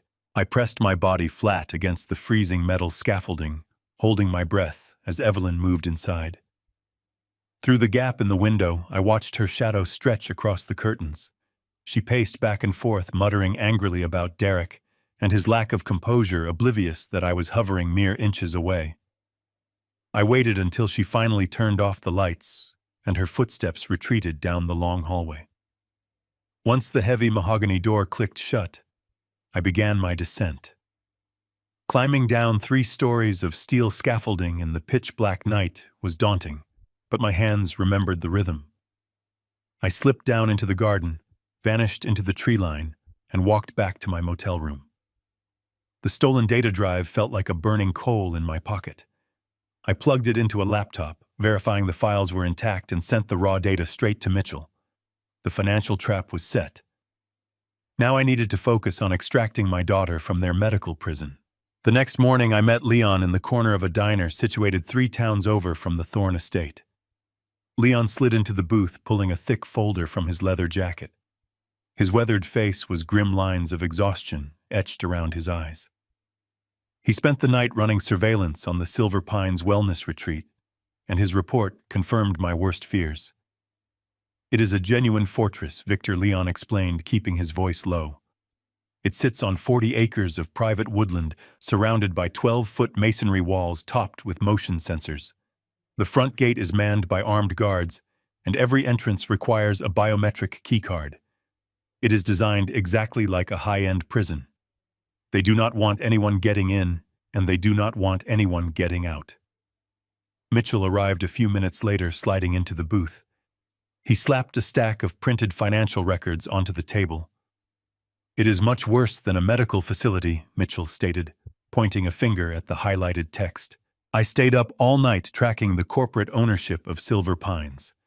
It is buried under 3 Delaware shell companies, but I found the primary shareholder. Evelyn Thorne owns a 40% controlling stake in the entire operation." My stomach turned to lead as the magnitude of their deception settled over me. Evelyn was not simply sending Rachel to a random clinic for help. She was locking her inside her own private black site. It was an exclusive dumping ground where wealthy families sent inconvenient relatives to disappear without public scandal. With her 40% ownership, Evelyn dictated exactly who was hired, what medications were administered, and who was allowed to visit. She completely controlled the narrative. I pulled a worn notebook from my pocket, my mind shifting from anger to structural analysis. If a building is impenetrable from the front, you do not attack the gate. You look for the foundational weaknesses. I spent 40 years pulling commercial permits and reviewing municipal zoning layouts. I knew exactly how to find the blind spots in any architectural design. I drove to the county records office under the guise of an independent contractor, looking up property lines. Within 2 hours, I had a complete set of the blueprints for the Silver Pines facility. I spread the blue sheets of paper across the bed in my motel room, tracing the intricate web of hallways, checkpoints, and utility shafts. I found the flaw almost immediately. The clinic had recently upgraded their entire digital security perimeter, but they neglected to modify the original subterranean service entrance used for industrial laundry. The heavy steel door was located in a sunken stairwell obscured by a retaining wall, placing it exactly 3 degrees outside the sweeping arc of the nearest security camera. It was a microscopic blind spot, but for a man who knew how to measure fractions of an inch, it was a massive open door. However, slipping inside was only half the battle. I needed an inside operative to reach Rachel. Leon tapped into his extensive network of local informants and quickly identified our weak link. Her name was Brenda. She was a heavily indebted night shift nurse working the psychiatric ward at Silver Pines. She was facing overdue medical bills for her sick mother, harboring a deep resentment toward the wealthy clinic administrators. Leon intercepted Brenda in the dimly lit parking lot of a discount grocery store late that evening. He did not waste time with pleasantries. He handed her a thick, brown envelope containing exactly $10,000 in unmarked $100 bills. The instructions were incredibly simple, yet exceptionally dangerous. She was to smuggle a clean, uncompromised blood sample from my daughter before the clinic doctors could contaminate her system further. More importantly, she was to sneak an untraceable burner phone into Rachel's guarded room and conceal it inside the mattress lining. The phone was pre-programmed with only my secure number. If Rachel woke up, she would have a direct, invisible lifeline to the outside world. Brenda looked at the massive stack of cash in pure shock before silently nodding her agreement. The waiting was absolute torture. I sat in the darkness of my motel room, staring relentlessly at the glowing screen of my prepaid phone. Every passing minute felt like a physical weight pressing down on my chest. I visualized the dark hallways of the clinic, imagining Brenda creeping past the security stations with the hidden device. Just past 3 in the morning, the phone vibrated against the cheap wooden nightstand. A single encrypted text message appeared on the screen. It was an image file. I opened the message, my breath catching painfully in my throat. The poorly lit photograph showed the sterile, fortified interior of a psychiatric isolation room. In the center of the frame, my beautiful daughter lay trapped on a narrow hospital bed. Thick leather restraints bound her wrists and ankles tight against the metal rails. Her skin was a horrifying, translucent shade of gray, making her look like a ghost fading into the mattress. Her eyes were rolled back, lost to the massive doses of heavy sedatives they pumped into her veins to keep her compliant. The deep purple bruises Derek inflicted on her arms were visible under the harsh fluorescent lights. I stared at the image of my incapacitated child. The role of the defeated old man completely burned away, leaving nothing but cold, terrifying ash. A profound, lethal silence settled over my mind. I did not yell. I did not break anything. The sorrow was gone, replaced by a ruthless mechanical fury that felt heavier than poured concrete. Derek and Evelyn Thorne thought they had won their sophisticated game of chess. They believed they could lock my daughter in a cage and steal her life without facing any consequences. I closed the phone and picked up my tactical crowbar, feeling the cold weight of the steel in my hands. The time for gathering evidence was rapidly coming to an end. They had built a massive fraudulent empire on the broken back of my only child, and I was going to systematically reduce it to absolute rubble. I left the suffocating confines of my motel room before the sun even crested the horizon. I carried my duffel bag and the cloned USB drive straight to an abandoned warehouse on the industrial edge of the city. Leon had commandeered the empty office space on the second floor, transforming it into a secure, off-the-grid command center. When I pushed open the heavy metal door, the room was dimly lit by the harsh glow of several computer monitors. Mitchell was already there, sitting beside Leon, with his sleeves rolled up to his elbows and his expensive silk tie loosened around his neck. They looked like two generals preparing for a siege. I tossed the USB drive onto the folding table. The metallic clatter echoed in the cavernous room. "I need you to tear this apart," I said. Leon snatched the drive and plugged it into a heavily encrypted laptop. His fingers flew across the keyboard, typing lines of complex code to bypass the residual security firewalls Derek had installed. The room fell into a tense, heavy silence, broken only by the rhythmic tapping of the keys and the low hum of the computer processor. We watched the decryption software slowly chew through the stolen data. It took nearly an hour of agonizing waiting before the progress bar finally hit 100%. The screen flashed bright green, and a massive directory of hidden folders flooded the display. Mitchell leaned forward, his eyes narrowing as he clicked through the primary financial ledgers. He was a shark smelling blood in the water, and Derek had left an absolute ocean of it. Mitchell opened a master spreadsheet, his face growing paler with every line of data he scrolled past. The numbers did not make any sense at first glance, but Mitchell knew exactly how to translate the corporate deception. "This is not an investment firm," Mitchell whispered, his voice trembling with a mixture of professional awe and profound disgust. "This is a massive, highly orchestrated Ponzi scheme. Derek has not been a successful banker for over 4 years. He has been actively cannibalizing his own clients." Mitchell pointed a shaking finger at a column of red numbers hidden deep within a nested folder labeled as offshore holding accounts. Derek had systematically embezzled over $12 million from his top-tier investors. He had been skimming huge percentages off the top of their portfolios, moving the stolen capital through a dozen untraceable shell companies in the Cayman Islands to fund his lavish, unsustainable lifestyle. But the house of cards was finally collapsing. Mitchell pulled up a series of highly classified internal memos. They were frantic, desperate emails between Derek and his chief financial officer. The Securities and Exchange Commission had flagged several massive discrepancies in his quarterly filings. Worse still, a specialized task force from the Federal Bureau of Investigation had officially requested a comprehensive audit of Thorne Financial Investments. The federal agents were already circling his firm like vultures. The net was closing in rapidly. I stared at the glowing screen, the structural blueprints of Derek's lies, becoming completely transparent. The Thornes were not just facing a corporate scandal.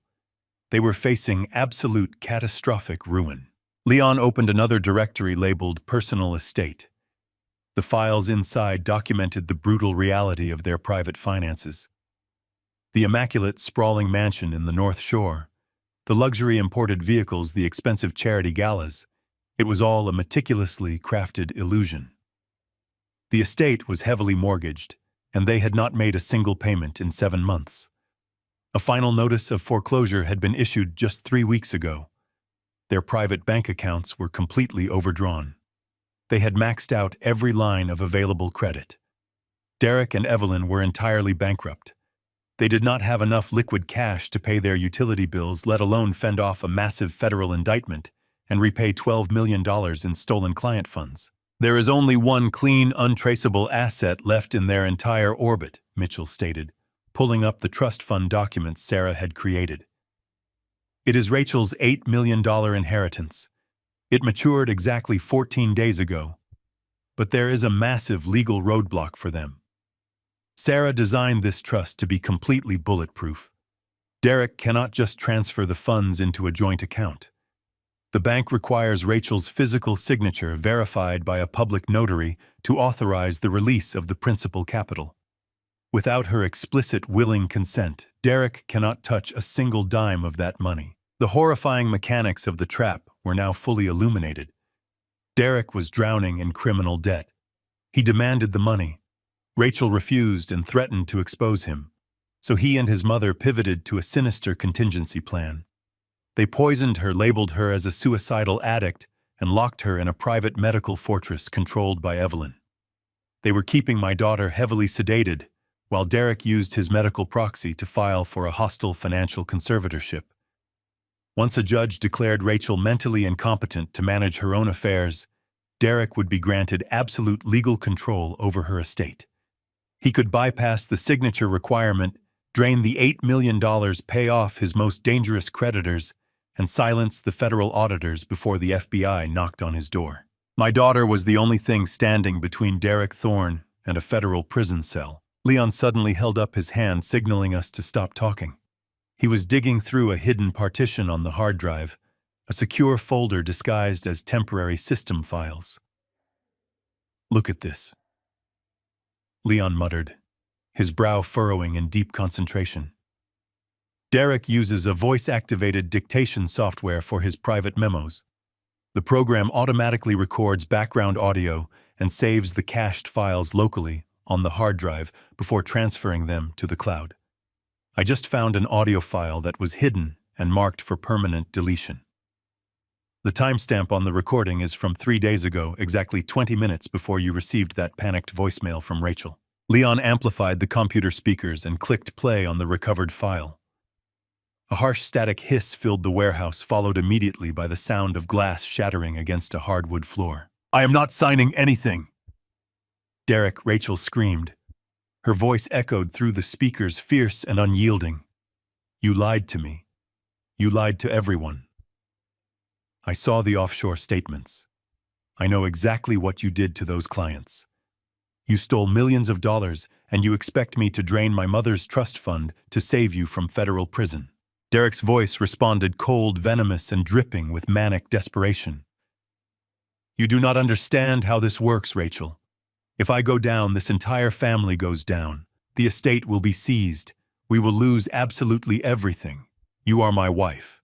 You are legally obligated to help me fix this deficit before the auditors arrive on Monday morning. I am not helping you cover up a federal crime." Rachel fired back, her tone trembling with absolute resolve. "I am calling Mitchell first thing in the morning to freeze my accounts. And then I am calling my father. I am filing for divorce, Derek. I am leaving this house and I am taking my life back. You and your mother are completely insane." A sudden violent scuffle erupted on the audio recording. The sickening sound of a heavy body being shoved against a wall echoed through the room. Rachel let out a sharp, terrified gasp. "You are not going anywhere, Rachel!" Derek snarled, his voice dropping into a dark, lethal whisper. "You are going to sit down and you are going to sign the authorization forms, or I swear to God I will make sure you never leave this house." The recording abruptly cut off, leaving a ringing silence in the cold warehouse. I stood frozen, staring blindly at the computer screen. The phantom echo of my daughter's terrified voice ripped through my chest like a jagged blade. She had stood her ground. She had fought back against his manipulation. She had bravely threatened to expose his entire criminal empire, and in response he had violently assaulted her in their own home. He had pinned her against the wall, leaving those horrifying bruises on her arms. When she managed to lock herself in the bedroom and call me for help, I had failed to answer the phone. I had been safely out in my garage, oblivious to the nightmare unfolding across the city. Derek knew he could not force her to sign the papers, so he initiated the overdose. The pieces of the puzzle were no longer just a financial theory. They were the blueprints of an attempted murder. Derek and Evelyn had systematically planned to erase my daughter's mind for $8 million. I slowly reached down and picked up my tactical crowbar from the folding table. The heavy forged steel felt cold and solid in my grip. I turned toward the warehouse door, my jaw set like stone. I had all the evidence I needed to destroy their wealth. Now it was time to tear down the walls of their fortress and bring my little girl home. I left the cold, abandoned warehouse with Leon and Mitchell already preparing the final financial injunctions. The long drive back to my dim motel room felt incredibly different this time. The crushing, suffocating weight of the unknown was completely gone, replaced by a razor-sharp focus. I had the financial blueprints secured, but the crucial piece of my plan was playing out in real time. I unlocked the cheap veneer door of my motel room, stepped inside, and immediately locked the deadbolt right behind me. The heavy blackout curtains kept the space buried in shadows, illuminated only by the harsh blue glow of my laptop screen resting on the scratched wooden desk. I pulled out the secondary receiver Aisha had given me and connected it to the computer. The software hummed to life, searching for the encrypted signals broadcasting from the micro cameras I had planted inside the Thorne estate. For a few tense moments, there was only static. Then the screen flickered, split into two separate video feeds, and crystallized into high-definition clarity. The first feed showed Evelyn's opulent parlor entirely empty and bathed in moonlight. The second feed, however, was a direct top-down view of Derek's mahogany-paneled home office. The camera hidden in the ceiling vent provided a flawless, unobstructed view of the room. Derek and his mother were sitting across from each other in the expensive leather armchairs I had seen just hours earlier. A heavy crystal decanter of amber scotch rested on the low table between them. Derek leaned forward, pouring a generous measure of the liquor into two heavy crystal glasses. He handed one to Evelyn, his posture completely relaxed, his shoulders loose. The frantic, sweating, panicked man I had witnessed earlier was entirely gone. In his place sat a smug, triumphant predator who believed he had successfully manipulated his way out of total annihilation. Evelyn took the glass, swirling the dark liquid thoughtfully, before taking a slow, refined sip. She was wearing a deep emerald silk robe, looking absolutely serene, as if she had not just orchestrated the brutal medical imprisonment of her own daughter-in-law. I put on my headphones, pressing the foam tightly against my ears.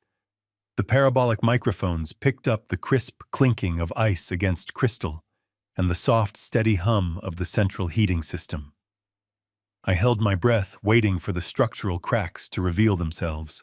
"We handled the hospital staff perfectly," Evelyn stated, her voice smooth and chillingly conversational. "Dr. Harrison is entirely in our pocket. He filed the rapid toxicology report exactly as I instructed, emphasizing the dangerous mixture of anxiety medication and alcohol. He completely bypassed the standard sulfite allergy protocol, classifying her airway restriction as a severe panic response rather than anaphylaxis. The narrative is utterly flawless, Derek." Derek chuckled, a low, arrogant sound that made the muscles in my jaw tighten until my teeth ached. He took a long drink of his scotch, sinking deeper into the plush leather chair.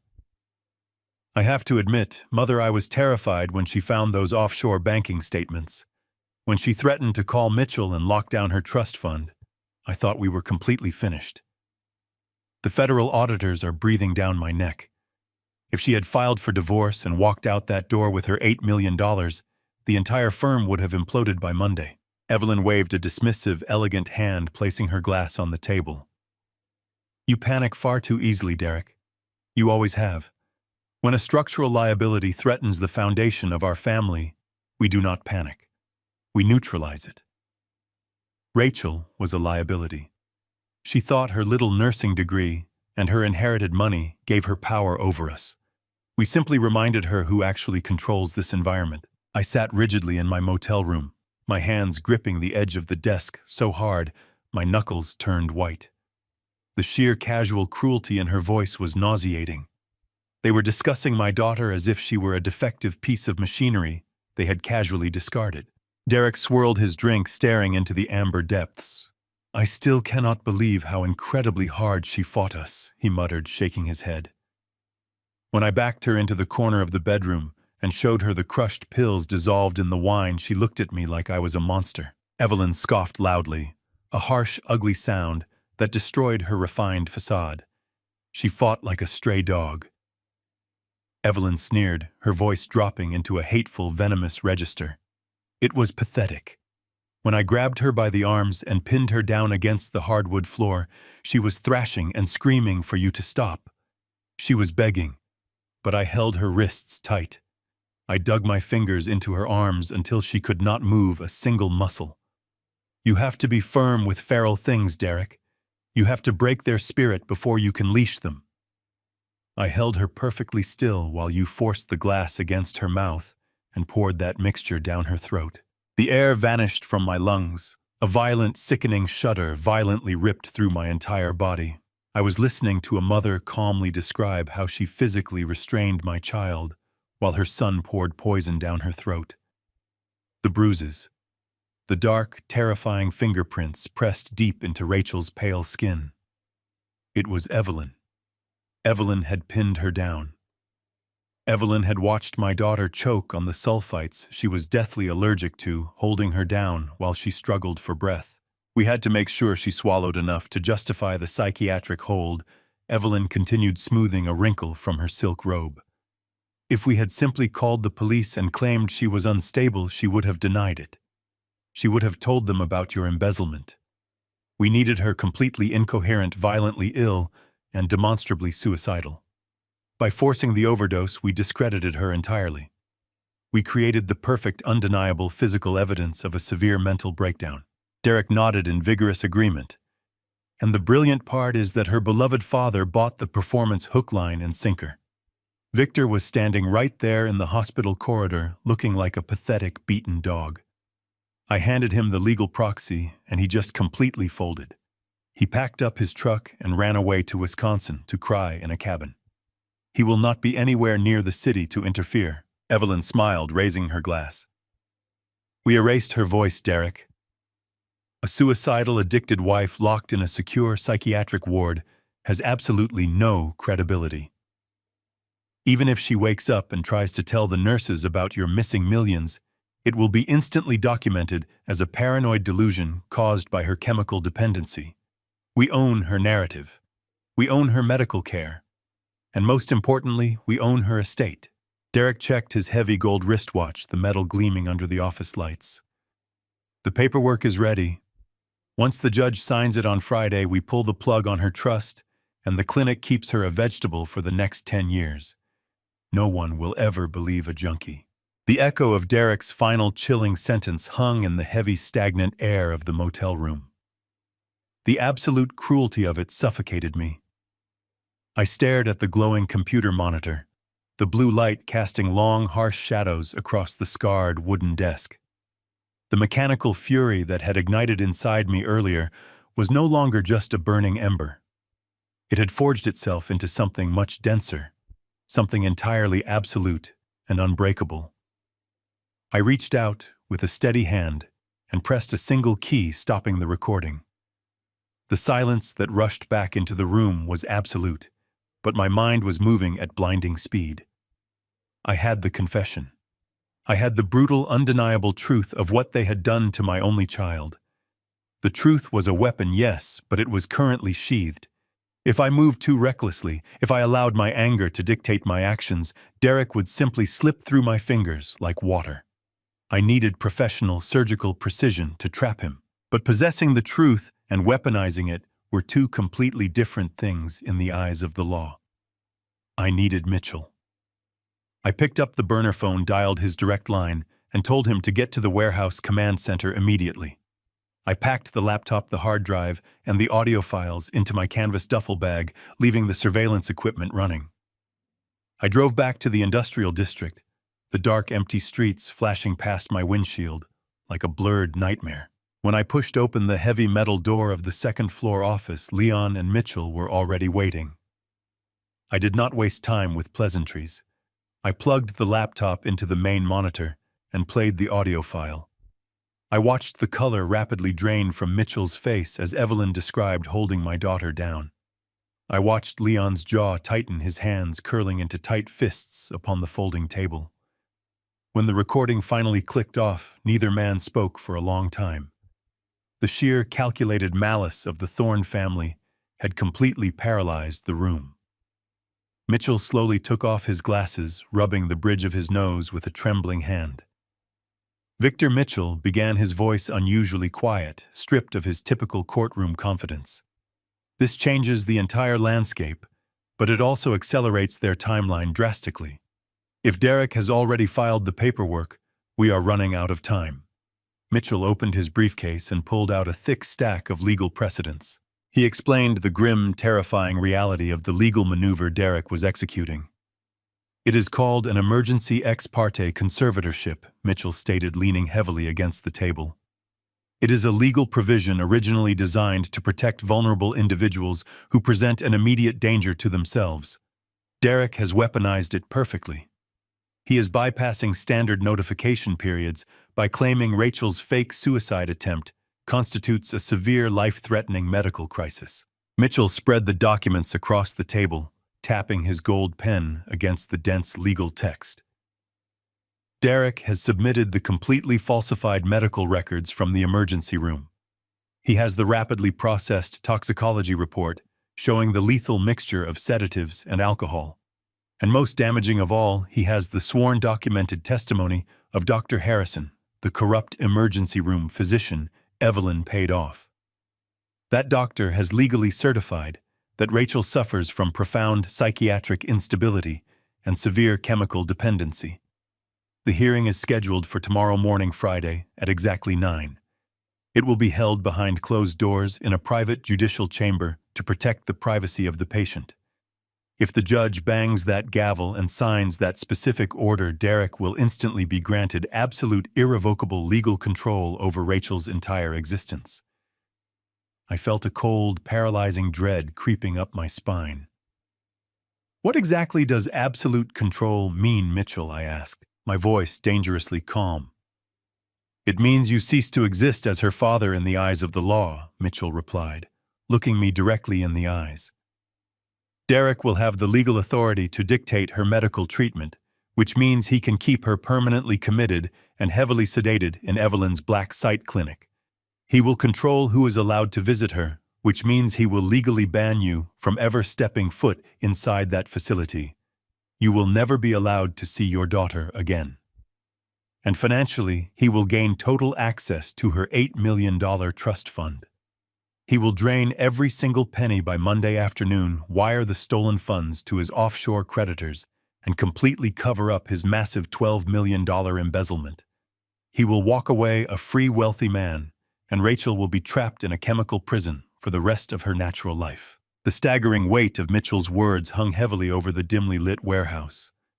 Leon watched me carefully, his posture tense, clearly expecting a violent explosion. He expected me to shatter the computer screen, to flip the heavy metal table, or to roar in blind, helpless agony. I did not yell. I did not smash a single thing in that room. The profound, freezing rage inside my chest simply crystallized into pure, tactical execution. I stood up slowly. I reached for my dark canvas jacket draped over the back of the folding chair and calmly slid my arms into the sleeves. I buttoned it with deliberate, methodical precision. "Leon," I said, my voice completely devoid of any frantic emotion, "I need you to reach out to your federal contacts right now. You mentioned that the Federal Bureau of Investigation had a specialized financial crimes division circling Derek's firm. I want you to call the highest-ranking agent you know on that task force. You are going to use the cloned hard drive data as bait. You tell them you have absolute, undeniable proof of a $12 million corporate embezzlement scheme complete with offshore routing numbers and internal communications. You tell them the entire structure is completely collapsing and the primary suspect is a massive flight risk. But you do not give them the files yet. You tell them they have to meet us tomorrow morning at the county courthouse if they want the entire package handed to them on a silver platter. Leon slowly smiled, a dark, predatory gleam appearing in his weathered eyes. He pulled his phone from his leather jacket, already scrolling through his encrypted contact list. Consider it done, Victor. They will bring an entire tactical team for a bust of this magnitude. I turned back to face Mitchell. Mitchell, you are going to draft a counter-petition for immediate medical emancipation, incorporating the audio confession and the structural proof of Evelyn's shadow ownership of the psychiatric clinic. We are going to walk right into that private closed-door judicial chamber tomorrow morning at exactly 9. We are not going to stop the hearing. We are going to let Derek build his perfect little legal fortress right in front of the judge. We will let him present his fake medical records. We will let him tell his tragic, heartbreaking lies. And then we are going to lock the doors from the inside, and we are going to absolutely annihilate him. We spent the rest of Thursday night transforming the abandoned industrial warehouse into a highly synchronized tactical command center. The air was thick with the smell of bitter black coffee and the electric hum of powerful processors working at their absolute maximum limits. I watched Mitchell pace relentlessly across the concrete floor, organizing the printed documents into distinct, lethal legal categories. He was meticulously preparing the counter-petition, linking Derek's fraudulent emergency room charts with Evelyn's hidden corporate ownership records. Leon remained glued to his encrypted monitor, managing the digital back channels and communicating directly with his federal contacts. We were not merely building a defense for a conservatorship hearing. We were carefully constructing a federal RICO case, laying out the explosive charges with the structural precision of a controlled demolition. Every piece of evidence had to interlock flawlessly. If we left a single legal loophole, Derek's highly paid attorneys would slither right through it. But the foundation of our entire counterattack rested entirely on the physical evidence Brenda was actively risking her life to secure. At exactly 2 in the morning, the heavy metal door of the warehouse groaned open. Leon's private courier stepped into the harsh fluorescent light, clutching a small, insulated biometric transport cooler. He had just returned from a covert rendezvous with Brenda in a desolate commuter parking lot 3 miles outside the perimeter of the Silver Pines Wellness Retreat. Mitchell snatched the cooler and popped the magnetic seals. Inside, resting perfectly preserved on a bed of dry ice, were 3 pristine vials of Rachel's uncompromised blood. Mitchell immediately transferred the vials to a trusted independent forensic toxicologist he kept on permanent retainer for massive corporate litigation. We paid an exorbitant premium to bypass the standard laboratory queue and demand immediate definitive chemical analysis. The agonizing wait stretched out over the next 3 hours. I paced the length of the warehouse, my boots echoing against the concrete, picturing my daughter strapped to that sterile hospital bed, her mind drowning in a chemical fog. Finally, Mitchell's encrypted phone vibrated loudly on the folding table. He answered it, listened intently for 60 seconds in absolute silence, and then ended the call with a sharp, satisfied nod. The original hospital toxicology report, filed by Dr. Harrison, was a complete fabricated lie. Mitchell announced, his voice echoing with a dark resonance. Harrison claimed Rachel overdosed on a massive combination of generic Xanax and alcohol. He certified that her respiratory failure was a direct result of that specific narcotic mixture interacting with her existing sulfite allergy. But the independent forensic sweep just isolated the actual chemical compound currently saturating your daughter's bloodstream. It is not Xanax, Victor. It is an extremely potent clinical variant of Rohypnol, flunitrazepam, a potent rapid-acting central nervous system depressant practically impossible to obtain without specialized medical clearance. Evelyn did not just sedate her. She utilized a controlled chemical restraint strictly in severe psychiatric lockdown wards. It is undeniable physical proof of premeditated malicious poisoning. Derek and Evelyn had officially crossed the line from corporate fraud to attempted homicide. The forged emergency room documents were now nothing more than a signed formal confession of their conspiracy. As the magnitude of the toxicology report settled over us, Leon's dedicated satellite uplink chimed with a rapid, repetitive tone. He had established a secure, closed network connection with Supervisory Special Agent Vance of the Federal Bureau of Investigation's Elite Financial Crimes Division. Leon had transmitted a heavily encrypted compressed file containing a curated fraction of the data we extracted from Derek's cloned hard drive. It was just enough raw financial data to prove the existence of the offshore embezzlement scheme without giving away our entire leverage. Leon engaged the speakerphone, leaning back in his metal folding chair. The voice that filled the room was deep, authoritative, and vibrating with an unmistakable, hungry intensity. We have spent the last 8 months trying to crack the corporate shell structure, protecting Thorne Financial Investments.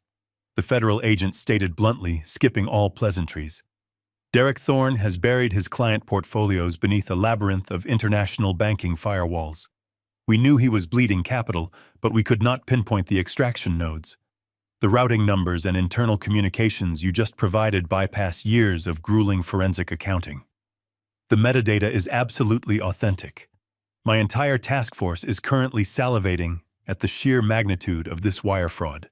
It is a textbook $12 million Ponzi collapse. The agent paused, the sound of furious typing echoing in the background of the call.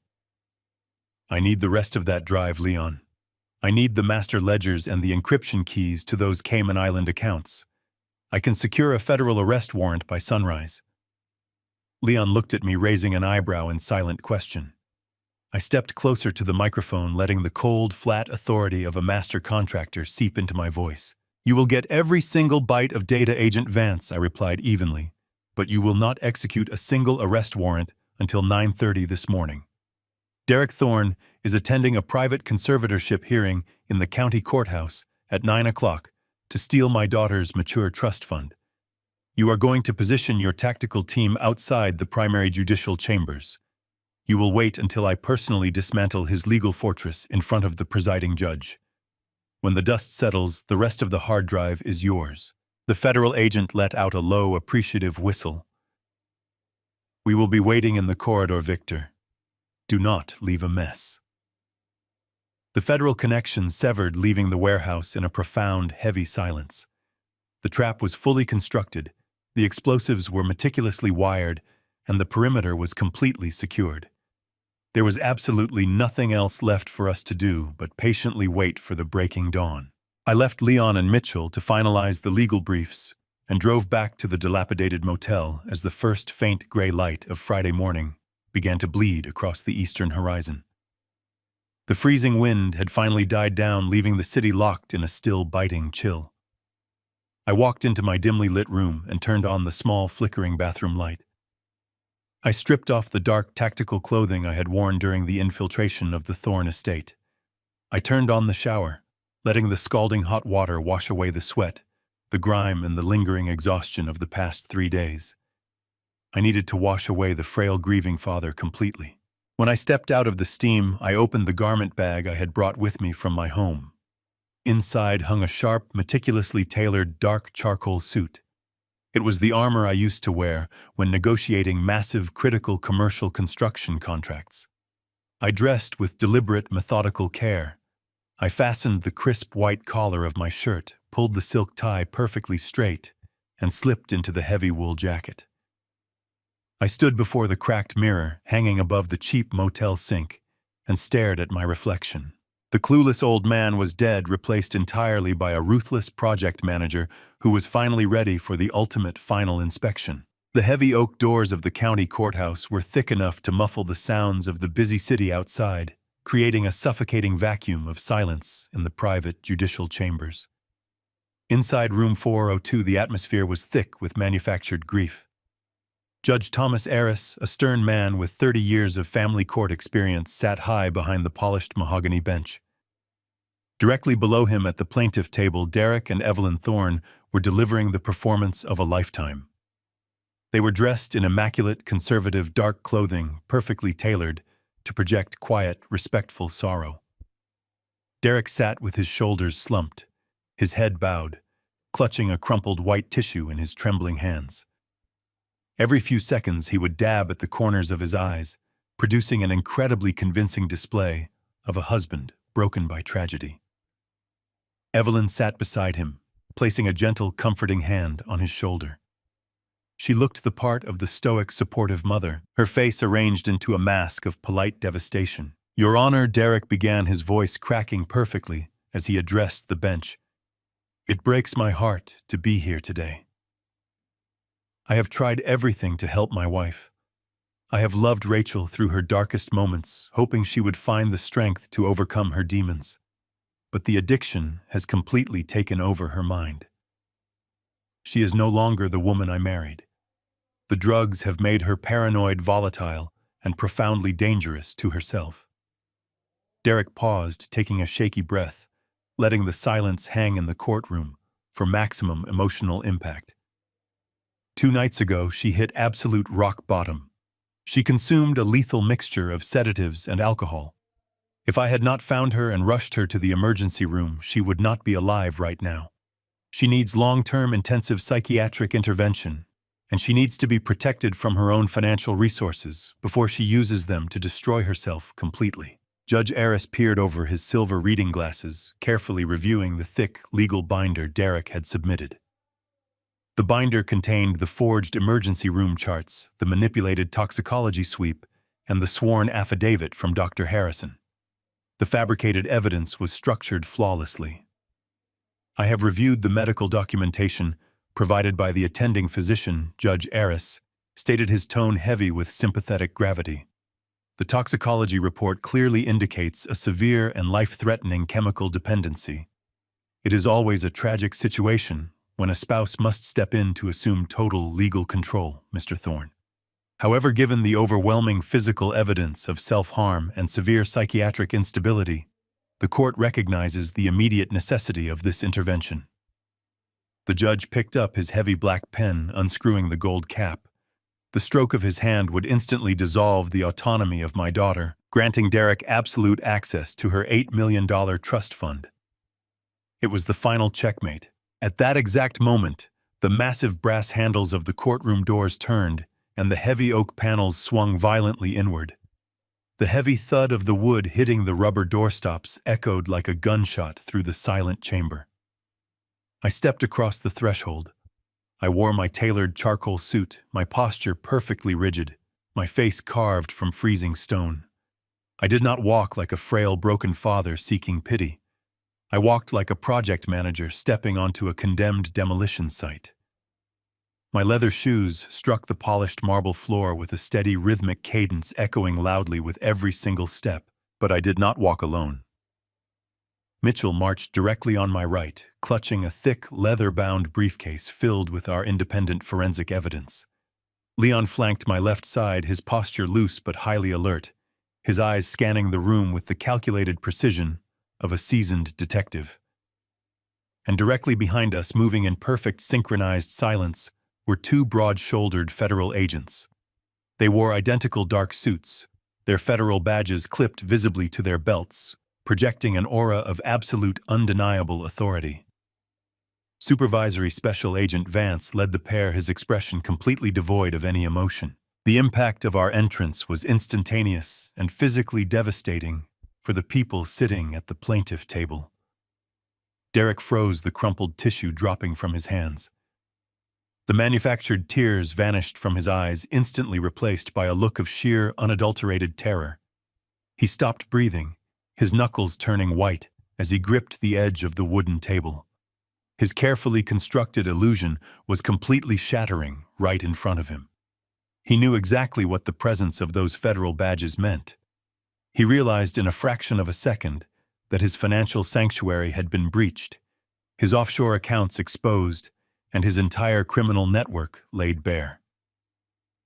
The walls of his invisible fortress had entirely crumbled, leaving him completely exposed to the harsh light of absolute federal justice and utter ruin. The reaction from Evelyn was entirely different. Her refined, aristocratic mask violently cracked, revealing the ugly, desperate predator underneath. She shot to her feet, the wooden chair scraping harshly against the marble floor. Her face flushed a deep, furious crimson. "What is the meaning of this?" Evelyn screeched, her voice shrill and echoing wildly off the high ceiling. She pointed a trembling, manicured finger directly at my chest, completely abandoning her supportive mother charade. "Your Honor, you must have this man removed immediately. He has no legal standing in this chamber. He is grieving, he is mentally unstable, and he is violently interrupting a private, sealed medical proceeding. You cannot allow this outrage to continue for another second. He is completely out of his mind. He is entirely delusional. He is trying to ruin a highly sensitive legal process intended to save my poor daughter-in-law."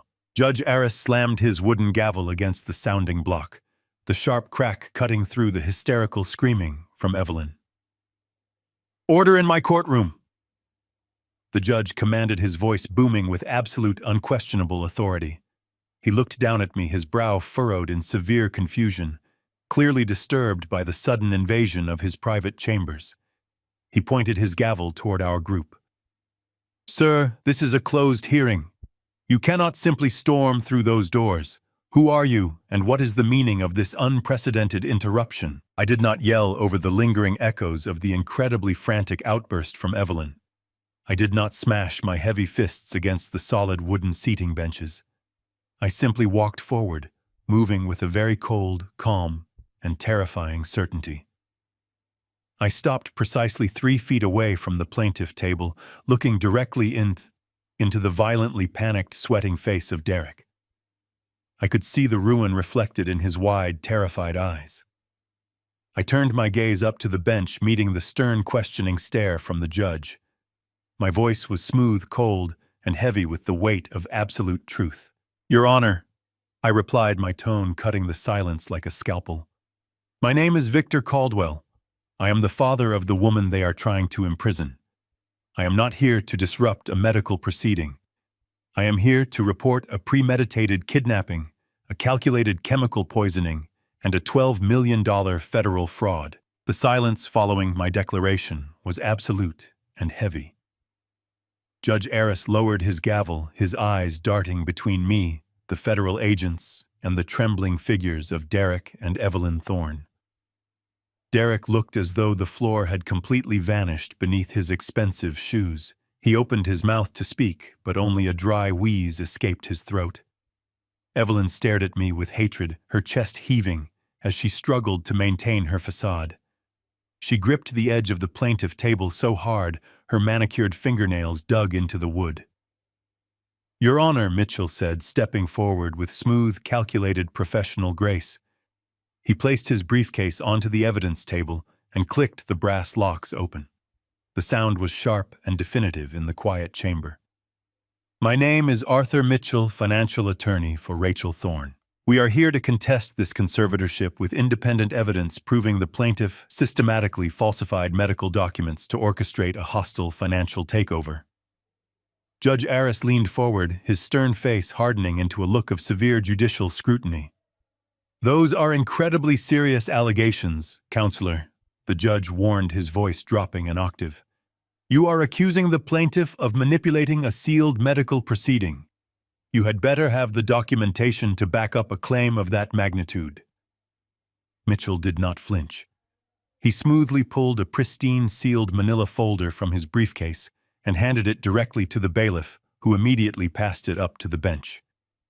"Inside that folder, Your Honor, is an independent forensic toxicology report," Mitchell explained, his voice echoing with authority. "We procured a legally sound blood sample from Rachel Thorne early this morning, drawn by a nurse at the Silver Pines Wellness Retreat. We bypassed the compromised local laboratories and submitted the sample directly to an independent forensic toxicologist. The results completely contradict the emergency room charts submitted by Mr. Thorne." Derek slumped in his chair, his posture collapsing as the walls of his medical trap began to crumble. "The original report claims she overdosed on Xanax and alcohol." Mitchell continued pacing before the bench. However, the independent forensic sweep isolated the actual chemical compound currently saturating the patient's bloodstream. It is not Xanax. It is a highly potent clinical variant of flunitrazepam, a heavy central nervous system depressant practically impossible to obtain without specialized psychiatric clearance. Furthermore, We have included Rachel Thorne's comprehensive lifetime medical history. Page 4 highlights a severe documented allergy to sulfites. Dr. Harrison deliberately ignored this fatal allergy to validate a false narrative of a panic-induced asthma attack. Judge Aris rapidly scanned the independent laboratory results, his brow furrowing in deep-mounting anger. He looked down at Derek, his judicial neutrality replaced by a cold, piercing glare. "Mr. Thorne," the judge demanded, his voice cracking like a whip. "Are you aware that falsifying medical records to secure a conservatorship constitutes severe felony fraud?" Derek opened his mouth, stammering, his polished banker persona entirely shattered. "Your Honor, I had no idea," he choked out. "The doctors told me she took those pills. I was only trying to save my wife. I am just a concerned husband trying to protect his family." "That is an absolute lie," I stated, slicing through his excuses. I stepped past Mitchell, walking directly up to the wooden railing that separated the gallery from the legal tables. I reached into the pocket of my jacket and pulled out my burner phone. I did not raise my voice, but the cold, heavy resonance of my tone commanded the entire room. "Your Honor, Derek and Evelyn Thorne did not just forge medical documents. They actively, violently poisoned my daughter in her own home to silence her. And I have the recording to prove it." Evelyn shot to her feet again, her face twisting into a mask of pure panic. "This is an outrage," she shrieked, echoing off the walls. "He is fabricating evidence. You cannot allow this unstable man to play unauthorized audio in a closed court session. He is violating our privacy." "Sit down immediately, Mrs. Thorne," Judge Aris roared, slamming his gavel with enough force to make the wood groan. "One more outburst and I will hold you in contempt and have the bailiffs place you in handcuffs. Proceed, Mr. Caldwell. Let us hear exactly what you have brought to my courtroom today." I walked over to the court clerk's desk and picked up the auxiliary audio cable. I plugged it directly into my phone, bypassing the screen lock completely. I did not look at Derek. I did not look at Evelyn. I kept my eyes locked entirely on the judge. I selected the recovered audio file and pressed play. The harsh static hiss of the hidden recording filled the silent courtroom. The sound of glass shattering against a hardwood floor made Derek flinch violently in his chair. Then the voice of Evelyn Thorne echoed through the judicial chamber, stripped of all her elegance. She fought like a stray dog. Evelyn's recorded voice sneered, the venomous tone making the judge's eyes widen in absolute horror. It was pathetic. When I pinned her down against the floor, she was thrashing and screaming for you to stop. She was begging. But I held her wrists tight. I dug my fingers into her arms until she could not move a single muscle. "You have to be firm with feral things, Derek. You have to break their spirit before you can leash them." I held her perfectly still while you forced the glass against her mouth and poured that mixture down her throat. I watched the color drain entirely from Derek's face. He looked like a man standing on the gallows, watching the executioner pull the lever. Evelyn collapsed heavily into her wooden chair, her hands flying up to cover her mouth. She was gasping for air, her chest heaving as the audio recording continued to play, destroying every single lie she had ever told. "We erased her voice, Derek, the recorded." Evelyn continued, her cruel laughter echoing through the court. "A suicidal, addicted wife locked in a secure psychiatric ward has absolutely no credibility. If she wakes up and mentions you're missing millions, it will be instantly documented as a paranoid delusion. We own her narrative. We own her medical care. And most importantly, we own her estate." The recording reached its horrifying climax. Derek's own voice cut through the air, smug and utterly victorious. "The paperwork is ready. Once the judge signs it, we pull the plug on her trust. The clinic keeps her a vegetable for the next 10 years. No one will ever believe a junkie." I unplugged the cable. The silence was deafening. Judge Aris sat perfectly still, his face a mask of cold fury. "In 30 years, I have never witnessed such profound malice," he stated. "You attempted to use this court to imprison an innocent woman. The emergency proxy is hereby revoked. This court grants full emergency guardianship to Victor Caldwell. Bring your daughter home. Before Derek could process the loss of the $8 million, supervisory agent Vance stepped forward. "Derek Thorne," he stated, flashing his badge. "You are under arrest for wire fraud and attempted murder."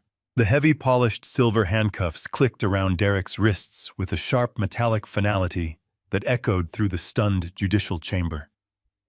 Supervisory Special Agent Vance did not pause, his voice cutting through the dead air with absolute, unyielding federal authority. "You have the right to remain silent." Vance recited, his grip firmly locking Derek's arms behind his back.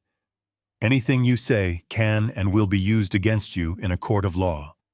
You are being charged with multiple counts of federal wire fraud, massive corporate embezzlement, criminal conspiracy, and the attempted murder of Rachel Thorne. You have the right to an attorney. If you cannot afford an attorney, one will be provided for you. Do you understand these rights as I have read them to you?" Derek did not answer immediately. His knees completely buckled, his expensive Italian leather shoes skidding against the smooth marble floor. He would have collapsed entirely if the second federal agent had not grabbed him by the shoulder, hauling him forcefully back to his feet. The arrogant, untouchable financial predator I had watched swagger into this courtroom just 20 minutes earlier was completely gone. In his place stood a pathetic, broken coward, hyperventilating and weeping openly. The sheer weight of the federal charges was finally crushing the breath out of his lungs. He looked frantically around the room, his wide, terrified eyes darting from the stern face of Judge Aris to the stone-cold expressions of the federal agents. "Wait," Derek suddenly gasped, his voice a desperate, pathetic whine. "Wait, please, you do not understand. You have to listen to me. I did not want to hurt her. I never wanted to hurt Rachel. I was just trying to fix the accounts. The money was just a temporary solution. It was supposed to be a short-term loan to cover the market losses. The physical violence, the drugs locking her away in that horrible place, none of that was my idea." The cowardice was absolute and sickening. As the federal agents tightened their grip on his arms to pull him toward the heavy oak doors, Derek violently twisted his body, turning to face his mother. He threw her under the bus with a desperate, self-serving shriek that filled the entire chamber. It was her. Derek screamed, spit flying from his lips as he pointed his cuffed hands awkwardly toward Evelyn. "She orchestrated the entire thing. She is the one who found the clinic. She is the one who paid off Dr. Harrison. She crushed those pills and forced me to put them in the wine. I did not want to do it. She pinned Rachel down to the floor. You heard the recording. She did it. She made me do it.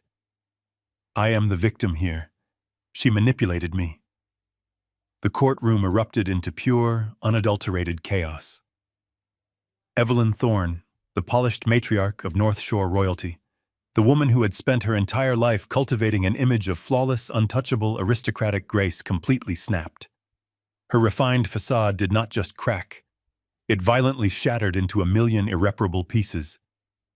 "You pathetic, worthless little worm." Evelyn shrieked, a sound so guttural and raw it barely sounded human. She lunged forward, bridging the short distance between them with terrifying speed. Before the federal agents could react, Evelyn swung her right arm back and struck Derek across the face with a vicious, open-handed slap. The crack of flesh against flesh was as loud as a gunshot. Derek staggered backward, crying out in pain, as a bright red mark instantly blossomed across his pale cheek.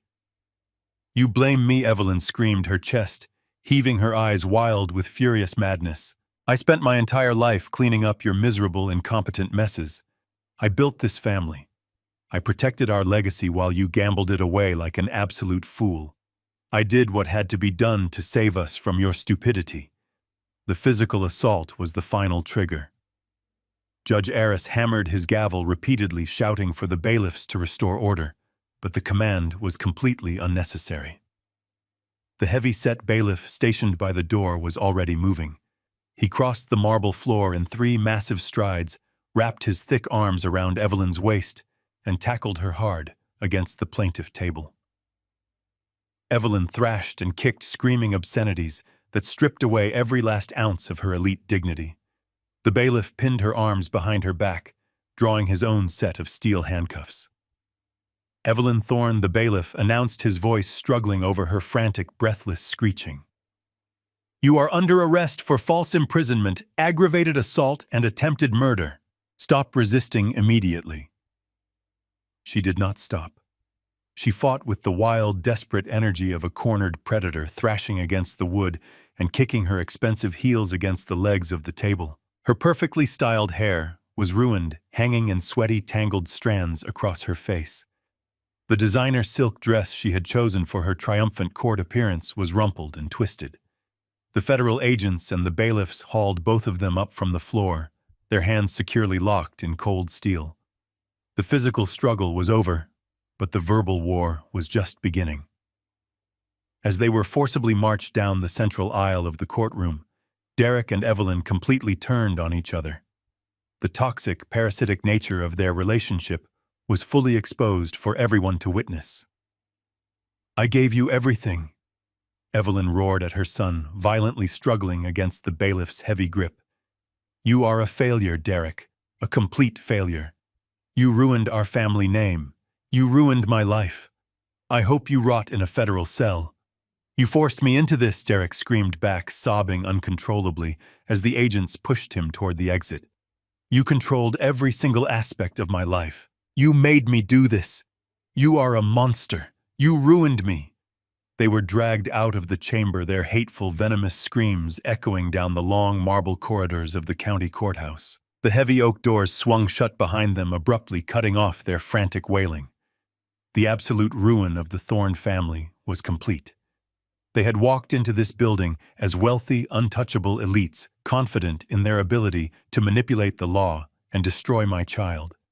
They were leaving in disgrace, their wealth exposed as a massive criminal fraud, their reputations permanently destroyed, and their freedom entirely forfeit. They were facing decades in federal prison, and they would spend every remaining second of their miserable lives blaming each other for their ultimate downfall. I stood perfectly still near the wooden railing, watching the doors slowly settle back into their heavy frames. I did not smile. I did not gloat. I did not speak a single word to them as they were marched past me in absolute disgrace. There was no joy in this victory, no triumphant celebration. The destruction of their lives did not erase the agonizing bruises they had left on my daughter's pale skin, nor did it undo the sheer terror she had endured. The long nightmare was finally over. Now my only priority was ensuring that Rachel was safe and bringing her back home where she truly belonged forever. I turned away from the heavy doors and looked directly at Leon. "Let's go get my daughter," I said. The drive to the Silver Pines Wellness Retreat felt like an eternity, though Leon pushed the tactical vehicle to its absolute limit down the winding highway. Supervisory Special Agent Vance and his federal team followed closely behind us in a convoy of unmarked black SUVs, their sirens silent, but their flashing lights painting the forest canopy in red and blue. The sprawling, isolated facility finally appeared through the tall pine trees, looking less like a medical sanctuary and far more like an impenetrable fortress designed to keep the world out. Leon slammed the brakes, bringing our vehicle to a halt directly in front of the heavy glass entrance doors. We did not wait for the reception staff to grant us access. The federal agents breached the building with overwhelming coordinated precision. The polished, tranquil atmosphere of the psychiatric ward shattered instantly. Armed agents fanned out across the lobby, issuing federal warrants and securing all possible exits. The nursing staff, previously so confident in their shadow authority, froze in absolute terror. Dr. Harrison emerged from a back corridor, his face pale and slick with sweat, demanding to know what was happening. Agent Vance did not waste a single breath on explanations. He simply signaled two of his men, who immediately pushed the physician against the reception desk and clamped handcuffs around his wrists. Mitchell moved swiftly behind the agents, producing the emergency guardianship order signed by Judge Eris and demanding the master key cards for the secure residential wing.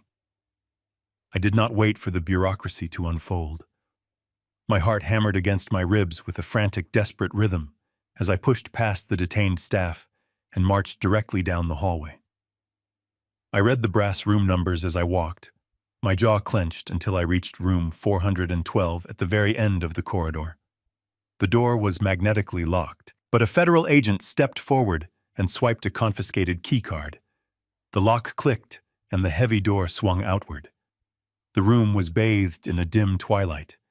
The air smelled of antiseptic and sterile linen.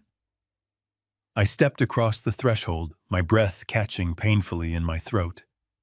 There, lying completely motionless on a narrow hospital bed, was my daughter. She looked incredibly small, frail, and pale against the stark white sheets. Intravenous tubes ran from her delicate arm to a silent blinking monitor beside the bed, slowly pumping the paralyzing sedatives into her system. The sight of her stripped of all her energy and reduced to a helpless captive sent a fresh wave of sorrow crashing over me. I walked to the edge of the bed and fell to my knees against the floor. I reached out with trembling hands and gently brushed a stray lock of hair away from her damp forehead. "Rachel," I whispered, my voice thick with tears. "Sweetheart, it is Dad. I am right here." Her eyelids fluttered, struggling against the heavy weight of the chemical fog binding her mind. Slowly, agonizingly, her eyes opened. They were glassy and unfocused at first, staring blankly at the ceiling, before slowly tracking downward to find my face. A spark of recognition finally penetrated the heavy sedation. Her lips parted, but she lacked the strength to form the words. She managed a squeeze of my hand. I leaned forward, pressing my forehead gently against hers. "I have got you, sweetheart," I whispered, letting my tears finally fall onto the white sheets. "We are going home. Nobody is ever going to hurt you again." 1 month later, the chill of winter had finally surrendered to the warmth of spring. The sprawling Thorne estate, the mansion where Derek and Evelyn had plotted to destroy my daughter, now sat empty and dark. Federal authorities had seized the property, padlocking the gates and freezing every single asset tied to their criminal empire. The downfall of North Shore royalty had dominated the news cycle for weeks. The scale of their arrogance and greed had left the financial district completely stunned. Derek Thorne, stripped of his tailored suits and his arrogant smirk, had officially pled guilty to multiple counts of wire fraud, massive embezzlement, and conspiracy. He was currently sitting in a federal penitentiary, facing a sentence of 25 years without the possibility of early parole. His mother, Evelyn, had fought the charges with a blind fury, but the audio recording and the independent toxicology reports were absolutely insurmountable. She was facing a 15-year sentence for false imprisonment and attempted murder, her social status completely obliterated. The $12 million corporate shortfall was fully exposed, but Rachel's $8 million trust fund remained entirely untouched, securely locked in an independent account, strictly in her name. The money was safe, but more importantly, my daughter was safe.